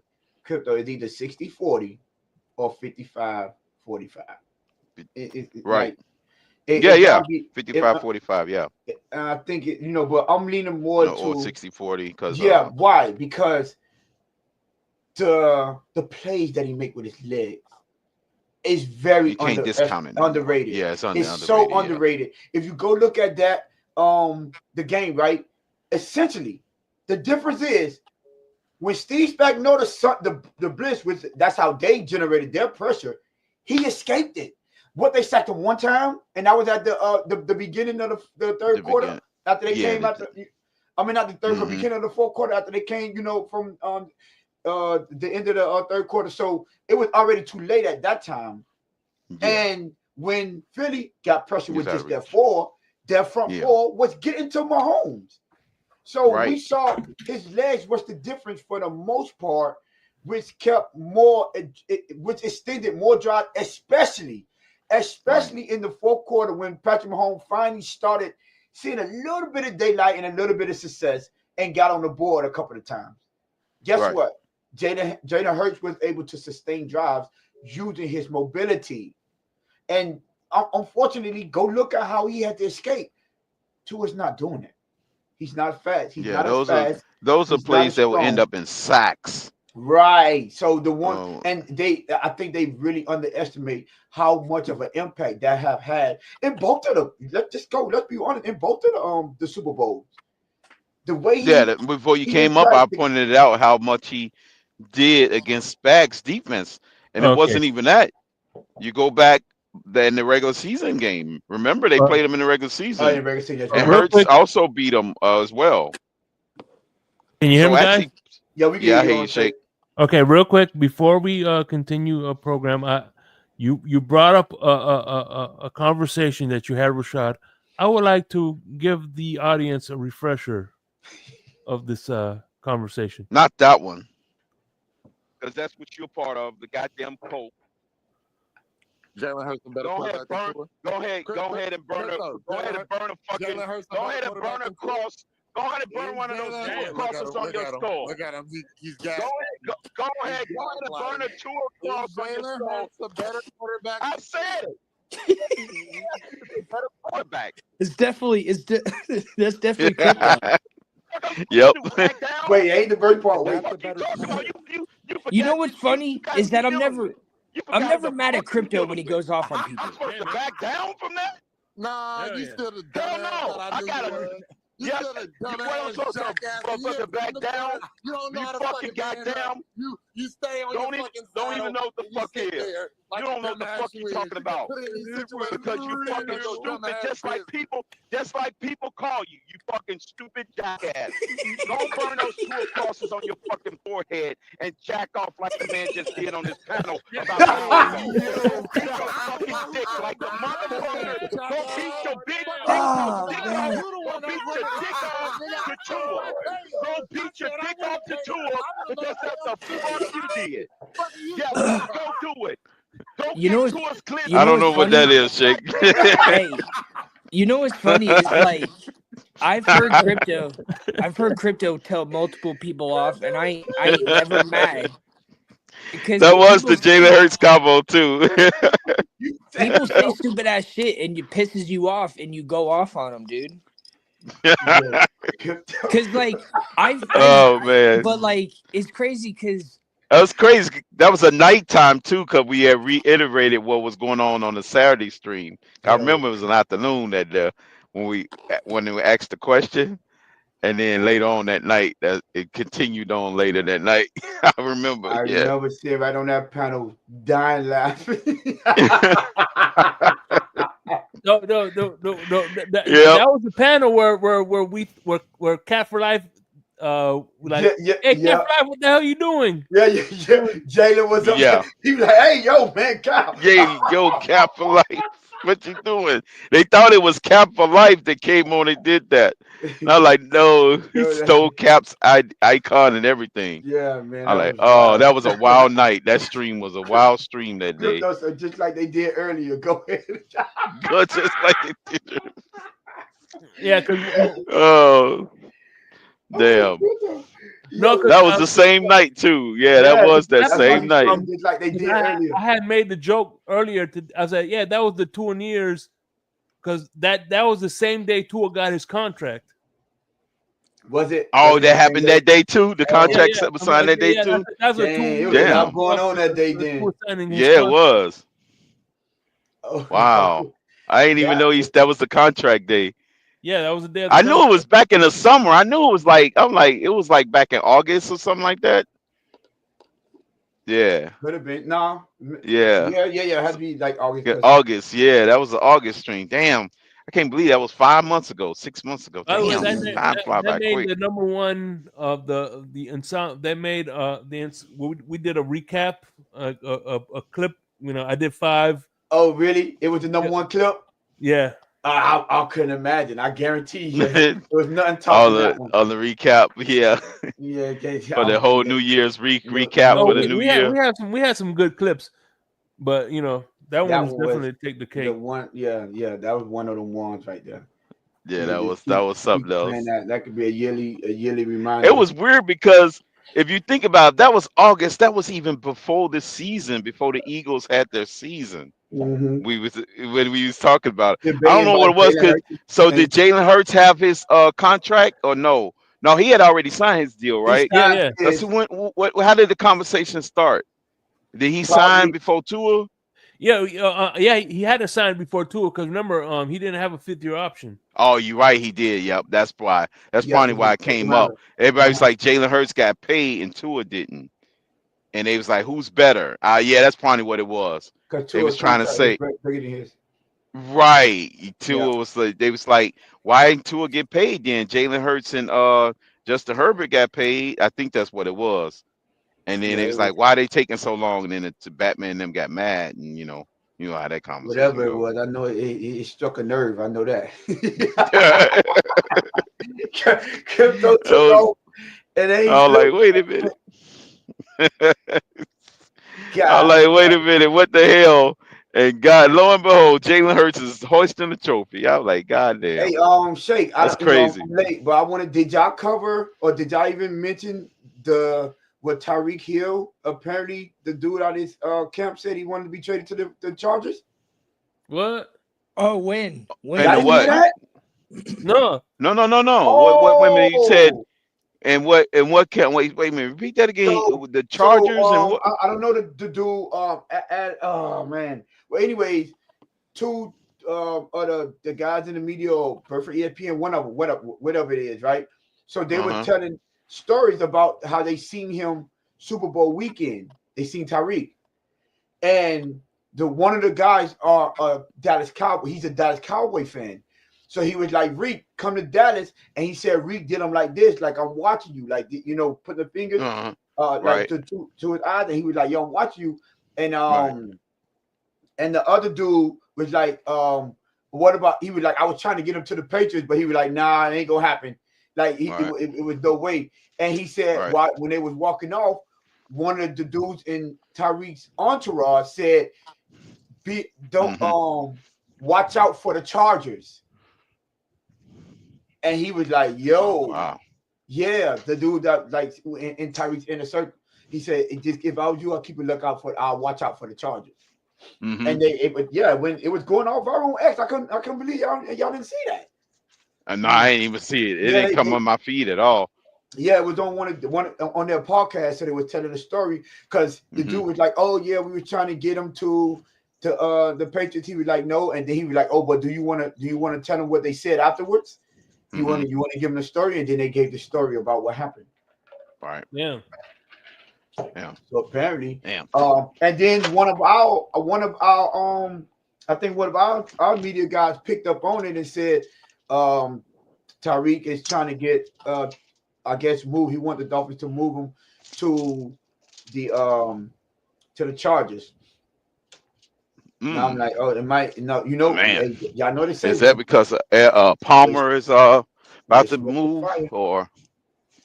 This, I guess he's looking at Justin Herbert with a strong arm, and you know, and plus they got a running game now. A running game. I mean, I guess the way Harbaugh plays. Defense, don't forget that defense, bro. That defense was lights out too. Defense was lights out. Yeah, they played good defense. That defense didn't give up more than 13 points for the first 14 games, I believe. Yeah. So right. Yeah, that, like everybody slept on how good the Chargers defense was. So, you know, so I'm guessing that. I mean, but at this point, I think it's getting too messy. Like, you know, like first is the court thing and the fetish for tall woman. Now you got this story coming out. Like it's starting to get worse. The tall woman fetish. Yeah, you know what I'm saying? This story is starting to get worse and worse. Like, I mean, at this point, it's like, you know, but the dude, it wasn't Cameron Wolf, it was one of the dudes that's on ESPN, that be on SportsCenter. He was like, it was an insider, not Adam Schefter, but one of the ones that the famous one, the well-known ones. He was like, I'm not saying that it is, but he was like, there's a culture change that has to start with the Dolphins, and he said it might have to start with Tyreek. That's what he was saying. Yeah, that was today too. Might have to start with Tyreek. Yeah, he said, I'm not saying this as him getting traded, but he was like, this what he said. Hey, I'm gonna quote his exact word. He said, but if you get in an argument in a relationship and you start talking about you want a divorce, you cannot come back a couple of days later and be like, oh no, forget about what I said. I was just mad at the point. He was like, no, but your spouse is still gonna continue to be like, yeah, but Tyreek, she's gonna look at you side eye. Yeah, right, but Tyreek hinted, that's the point. Yeah, but Tyreek hinted at wanting to leave anyways at the last game of the season. He said, I don't miss the playoffs. Right. That's what. Right. That's what you're talking about. That's what he was referring to. Tom. He was saying, you can't at one point say, oh, get me out of here. You know, I went out, and then a couple of days later, apologize and say, no, don't worry about that. I was mad. So he just that's what I was thinking. Exactly. Yeah, so that he just referenced it. He was like, well, let me give you an example. So you can say like just he was like, just say you get in an argument with your wife and you be like, oh, I want a divorce. And then he said, you can't come back a few days later and say, "Oh, forget about what I said," because I didn't mean that. It don't work like that. What'd you do? Go get laid? Yeah. Exactly. You know what I'm saying? Like, no, that's not how it works. So he was saying, like he was basically insinuating that he don't know is there a way that we could mend the relationship as far as the Dolphins franchise and Tyreek without always having a side eye, like you were saying, always gonna have a side eye looking at him like, well, yeah, you already voiced your displeasure with being here. So how are we supposed to take that? Mm-hmm. And I think, like I said, the smoke is fire. Like we just can't ignore that. It is smoke is fire. And one thing about it, a drunk tell no lie, and neither do a angry one. You know, when you get angry, that's when you start telling them everything you've been wanting to tell them. I'm telling you right now, when that frustration set in, that's when the truth came out. And just look at when I don't know if y'all been paying attention, but look at when the apology, that wasn't, y'all didn't see how half-assed that apology was? Mm-hmm. And how uncomfortable he looked when he was trying to, this is my, me and Tua. I don't think he think and find the right words to say. He's forcing it. He's not speaking. It's not coming out naturally fluent. The reason, whatever the reason he left Kansas City, I don't think he should have left. I would have done anything I could have done to stay in Kansas City if I was him. Those are facts. Now, Tonk, if you go back and you listen to Drew Rosenhaus, and when Tyreek first brought out It Needed to Be Said, he brought Drew Rosenhaus on live to explain the situation, and in front of the whole world, literally explaining. He was basically begging them to give him a contract, and they refused to. He said he for real. He went to Patrick Mahomes. He even went to the front office. Hold on. Maybe this is why. That is a fact. Now in the hindsight, now we see why. How come they didn't want to? They wasn't so because I've dealt with shit now that I've had the career that I've had and the different careers that I've had. I've dealt with some fucking people that had problems with other people, and then you work with that person and you have the same motherfucking problems with them. Yeah. Or the same shit happened. The same shit happened. Right. It's like, well, dude, it's obviously a trend, so shut the hell up. And at this point, shut up. You're lucky to be on a team. And plus, this all the way he was talking to that cop, regardless of any, I don't know.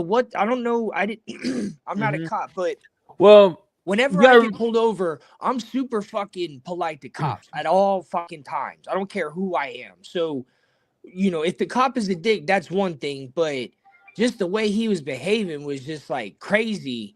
And it's just you don't be behaving like that unless you just be behaving like that. Nobody just all of a sudden acts like that unless that's how the fuck they are. Well, I forgot who it was, but if you just so just listen to, when you listen to the way Tyreek talked, you listen to the way he carry himself and how he conduct himself outside of football. Just listen to him tell his stories. He comes off as the dude that he can get under your nerve and you be like, bro, come on, like you deal with him because he's good, but he's one of those people that just get under your nerve. You be like, bro, I'm not with right now. I ain't with this right now, bro. I'm not in the mood for your shenanigans at this point. It's stupid. He seems like a person that doesn't understand. Yeah, he has a sense of entitlement. Right. Yeah. It's like, for bro, sure, Jake. Like you can't read the room, definitely sense of entitlement. Bro, I'm not in the mood for your. He doesn't want to be in that, and that makes it very difficult to coach because your players, your teammates are also part of the coaching. You're working with them, it's a team effort. So if you're not going to accept feedback, if you're going to reject it or whatever, then it's not going to work everywhere you go, regardless of how good you are. Because obviously he's a very good player, but and look like Antonio Brown. And I don't like talking about people, but the truth comes out. It's going to come out. So, you're either going to be a team player or you're not. And if the best team in the NFL didn't want you on their team, that's a big sign. I was so surprised when he went to Miami. Like I don't know. I just didn't believe it. I don't know why. I just was like, why? And so it just, I don't know. I just always felt this weird energy about it. And it sucks that it's turned out to be this way. Yeah. Because it's like they've had some crazy success. I mean, individual their success, the Dolphins' success has been very top heavy, but Yeah. that season that they had 2 seasons ago it was very top heavy, but it was still interesting, and obviously they have potential to be a good team. So if you can't fit in with that, then it's not going to work. That's why the Eagles are doing so good. They said it. All of them said the same thing, that they say you can't be great without great people, and they just use that. And I mean, they hone around that, and it's probably why it's made them so good. It's made them have a solid core. If you're not going to fit in with the solid core, then it ain't going to work. What is his name? Howie Roseman? That's the GM. Yeah. Really, like that man is he's putting on a masterclass of team building. Yeah, he's been doing the GM of Kansas City? No, Howie Roseman is the GM of the Philadelphia Eagles. Oh, okay. He's putting on a masterclass. Yeah. It's since the early 2010s. Yeah. He's been building team after team after team. Yeah. Well, I mean, he went to. Was he there? So who was like? Because they went to the Super Bowl with Donovan McNabb and what's his name, and Andy Reid. Yeah. Andy Reid. Yeah. So like they've been pushing a good team for a while now. Yeah, so it's like, bro. And then Chip Kelly made that big splash there, and Michael Vick, when he came back there, and like they kind of did like, because who was it that had a troubled son? I think it was the head coach. Because there's Andy like Reid? no. So there was the head coach of the Eagles. Was it Andy Reid that had? Yeah, he was the last one they had before the. So he had Michael Vick before Chip Kelly. I think it was Chip. So one of the reasons why Michael Vick fit into that team was because it was a coach on the staff had a son who something happened. It was Andy Reid. Some accident happened, or somebody died or something. But it was Reid. And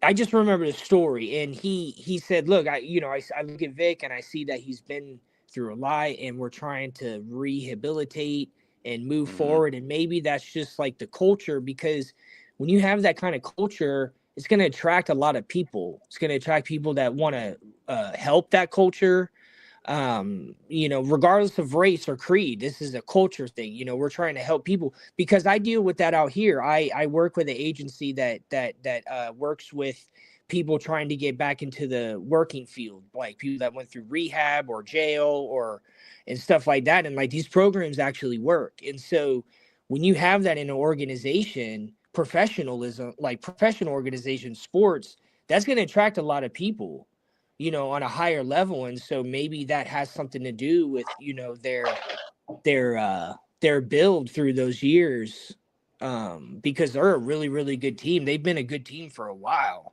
And when I hear you can't be great without great people, it kind of sounds similar to what they were practicing years and years ago. Yeah, he's been putting. I mean, since the early 2000s, they've been putting together. He got there in 2000. I just looked it up. He became he was over personnel from 2002 to 2000. I think 5. In 2005 was when he took over. 2010 is when he took over as the GM. Before that, when they went to the Super Bowl in 2005, he was senior president over player personnel. So he wasn't technically the GM, but he, player personnel. So, he had a lot of say so of the personnel. Right. And the exactly. He's building the culture. Yeah. So he's been there the whole time. And then he took over officially as the GM role in 2010. And so since he's been the GM, and now he's the vice president of the whole front office, they've been to the Super Bowl 3 times. Yeah. You know, now since he's been in the franchise, they've been to the Super Bowl 4 times. But him alone as the GM and above, they 3 Super Bowl appearances since 2010. That's what I'm saying. Like that's what I'm saying. Like that's like similar. That's similar to how Green Bay does it.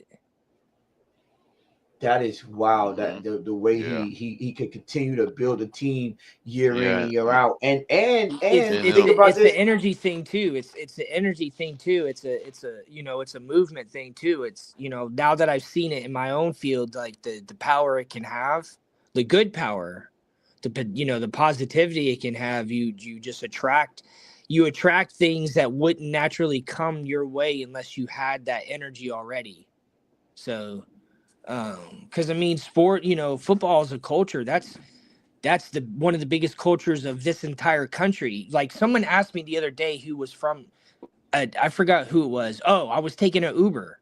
It was my last Uber trip because every time I take an Uber to the airport here in Seattle, it's somebody from a country in Africa. Either it's Egypt or Morocco or Kenya or what's the one? The main Uber driving force out there. And dude. And I love it. I love it. It's awesome. They're because Seattle's the sanctuary city, but it's like these people come over here all the way over here and get a job immediately as an Uber driver. They got family. It's always like a woman or a man, and they have their whole family here. And so I get to ask them so many questions, and they ask me like, "Oh, what's the biggest culture thing?" Or I forgot what the lady asked me, and I said, "Definitely football is like." Try to find someone in this country that doesn't identify with a football team. Really, you know what I mean? Either their dad does, or their brother does. Someone's waving a flag. Have you ever seen one of these? What's that? It's a car. I've never seen a car before. You want to drive it for a living? Dude, bro. Well, they got cars. Not all of Africa is dirt roads. I'm talking about, like, for instance, Cuba. No, dude. Like, they pay me to do this. And then come over here. No, man, I like it. I really enjoy it. I support it. I really do because they're over here paying taxes, have a great job, supporting their family. Like, what can't you love about that? I think that's crazy. What what it is, dude? 1 million people a year. 1 million people a year move here from Africa. 1 million. That's a lot. Hey, that's insane. I saw a video of this dude. Think about it. I saw this video of this dude who went to Africa. He said, "Look at this. He had like this big old house. I'm talking about with land." He goes, "Man, it's best over here." And I say Africa, I don't mean like, I mean like every country has people coming, and I meet them myself. Like I learned that statistic a long time ago, but now I see it in reality all the time. It's literally somebody from a country in Africa. It's like I think it's great. It's I would love to go to Nigeria. To watch somebody have the American dream. You know what I mean? Like the American dream started a long time ago. My grandfather wasn't even alive when the American dream started. And to see people still be able to do that. Yeah. That's crazy. Like that's like historical stuff. That's what like this country, for all the controversy that how it got started, federally here, that was a big thing that it offered to the entire world. Hey, Tom, you in Seattle? Mm-hmm. Yeah. So you watched the Super Bowl at like around 3:30? Yeah, hell yeah, yo, dude. That's wild. Dude, dude, I'll wake Don't up people on be at work at the time of Super Bowl? Like people still be at work? Right. Yeah, dog, I wake up on a Saturday and the Gators are playing football at 9 a.m. I'm like, my yes. goodness. It's beautiful. Like for the people that work on Sundays, like that's. Dude, I ain't never tired on Super Bowl Monday. Right. By the way, I want to address. I don't miss East Coast. This is why so many people like California, because of West Coast time. Oh yeah, I bet you 50% of the reason. 50% of the reason most people, in my opinion, people like this side of the country is because of the time. You'll be done with everything by 8 o'clock. We're wrapping up 8:30, dude. Yeah, We're right. I'm like, up. yo, what the real? I'm like, that's 8 like o'clock. Nothing to do. After the award ceremony and after the freaking, everything's said and done, we're wrapping up 8:30, dude. What you were gonna say, Shake? No, I was gonna say, like for instance, right now it's 12 o'clock for us, but for him it's 9. Evening just getting started for him. That's yeah. He don't got no insomnia over there. Exactly. He don't got nothing. Yeah, no, he's good on that side. Anyway, I remember, Shake, you said you like the time difference over there, right, Shake? What's that? Oh, you prefer? I enjoyed it when I was over there. I didn't like it. I woke up around. You didn't like it? Yeah, I woke up around 8:30 or something, like 10 o'clock, and there was a football game. I'm like, what the hell? I thought it was a replay. Right. I forgot all about that. Because like I be waking up on Saturday, like on Sundays when they're playing in Germany, it's like 6 a.m. here, and I turn the game on. Man, hey, it's a football game. We are a little over the 2-hour mark. Let's wrap things up, man. This is this is a good first successful show. Tony, I'm sorry you missed a big chunk of it, but hey, man. Oh, good, man. We put a lot of effort in making that thumbnail because it was a Valentine's episode, and man. If you look at the USC vibe, we had a bunch. Man, listen, man. Blitz Pickup is doing amazing things. And by the way, Marie Tamara, I also have a tall fetish. She's 7 feet tall. So that's who I follow. Marie Tamara. She's 7 foot tall, standing flat. Her mom is like 7 foot. No, it's all about Caitlyn Jenner or something like that. No, it's all about Caitlyn Jenner. No. Yeah. Caitlyn Clark. Hold on. Hey, listen, man. Caitlyn Jenner. Damn. Hey, listen. Hey, we listen and we don't judge. All right. We listen. Hold on a second. Hold on. What say? We listen and we don't judge.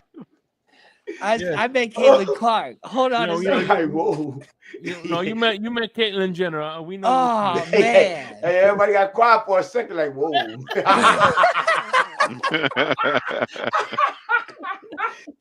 Yo. Oh man. I'm like, hold on a second. What the fuck did I just say? Yes. He said it twice, so he doubled down. You gotta double down, Tony. Yo. Hey, listen. Shake said it, man. We listen when we don't judge, man. That's the new DDP, double down Tony. Yo, that was wild.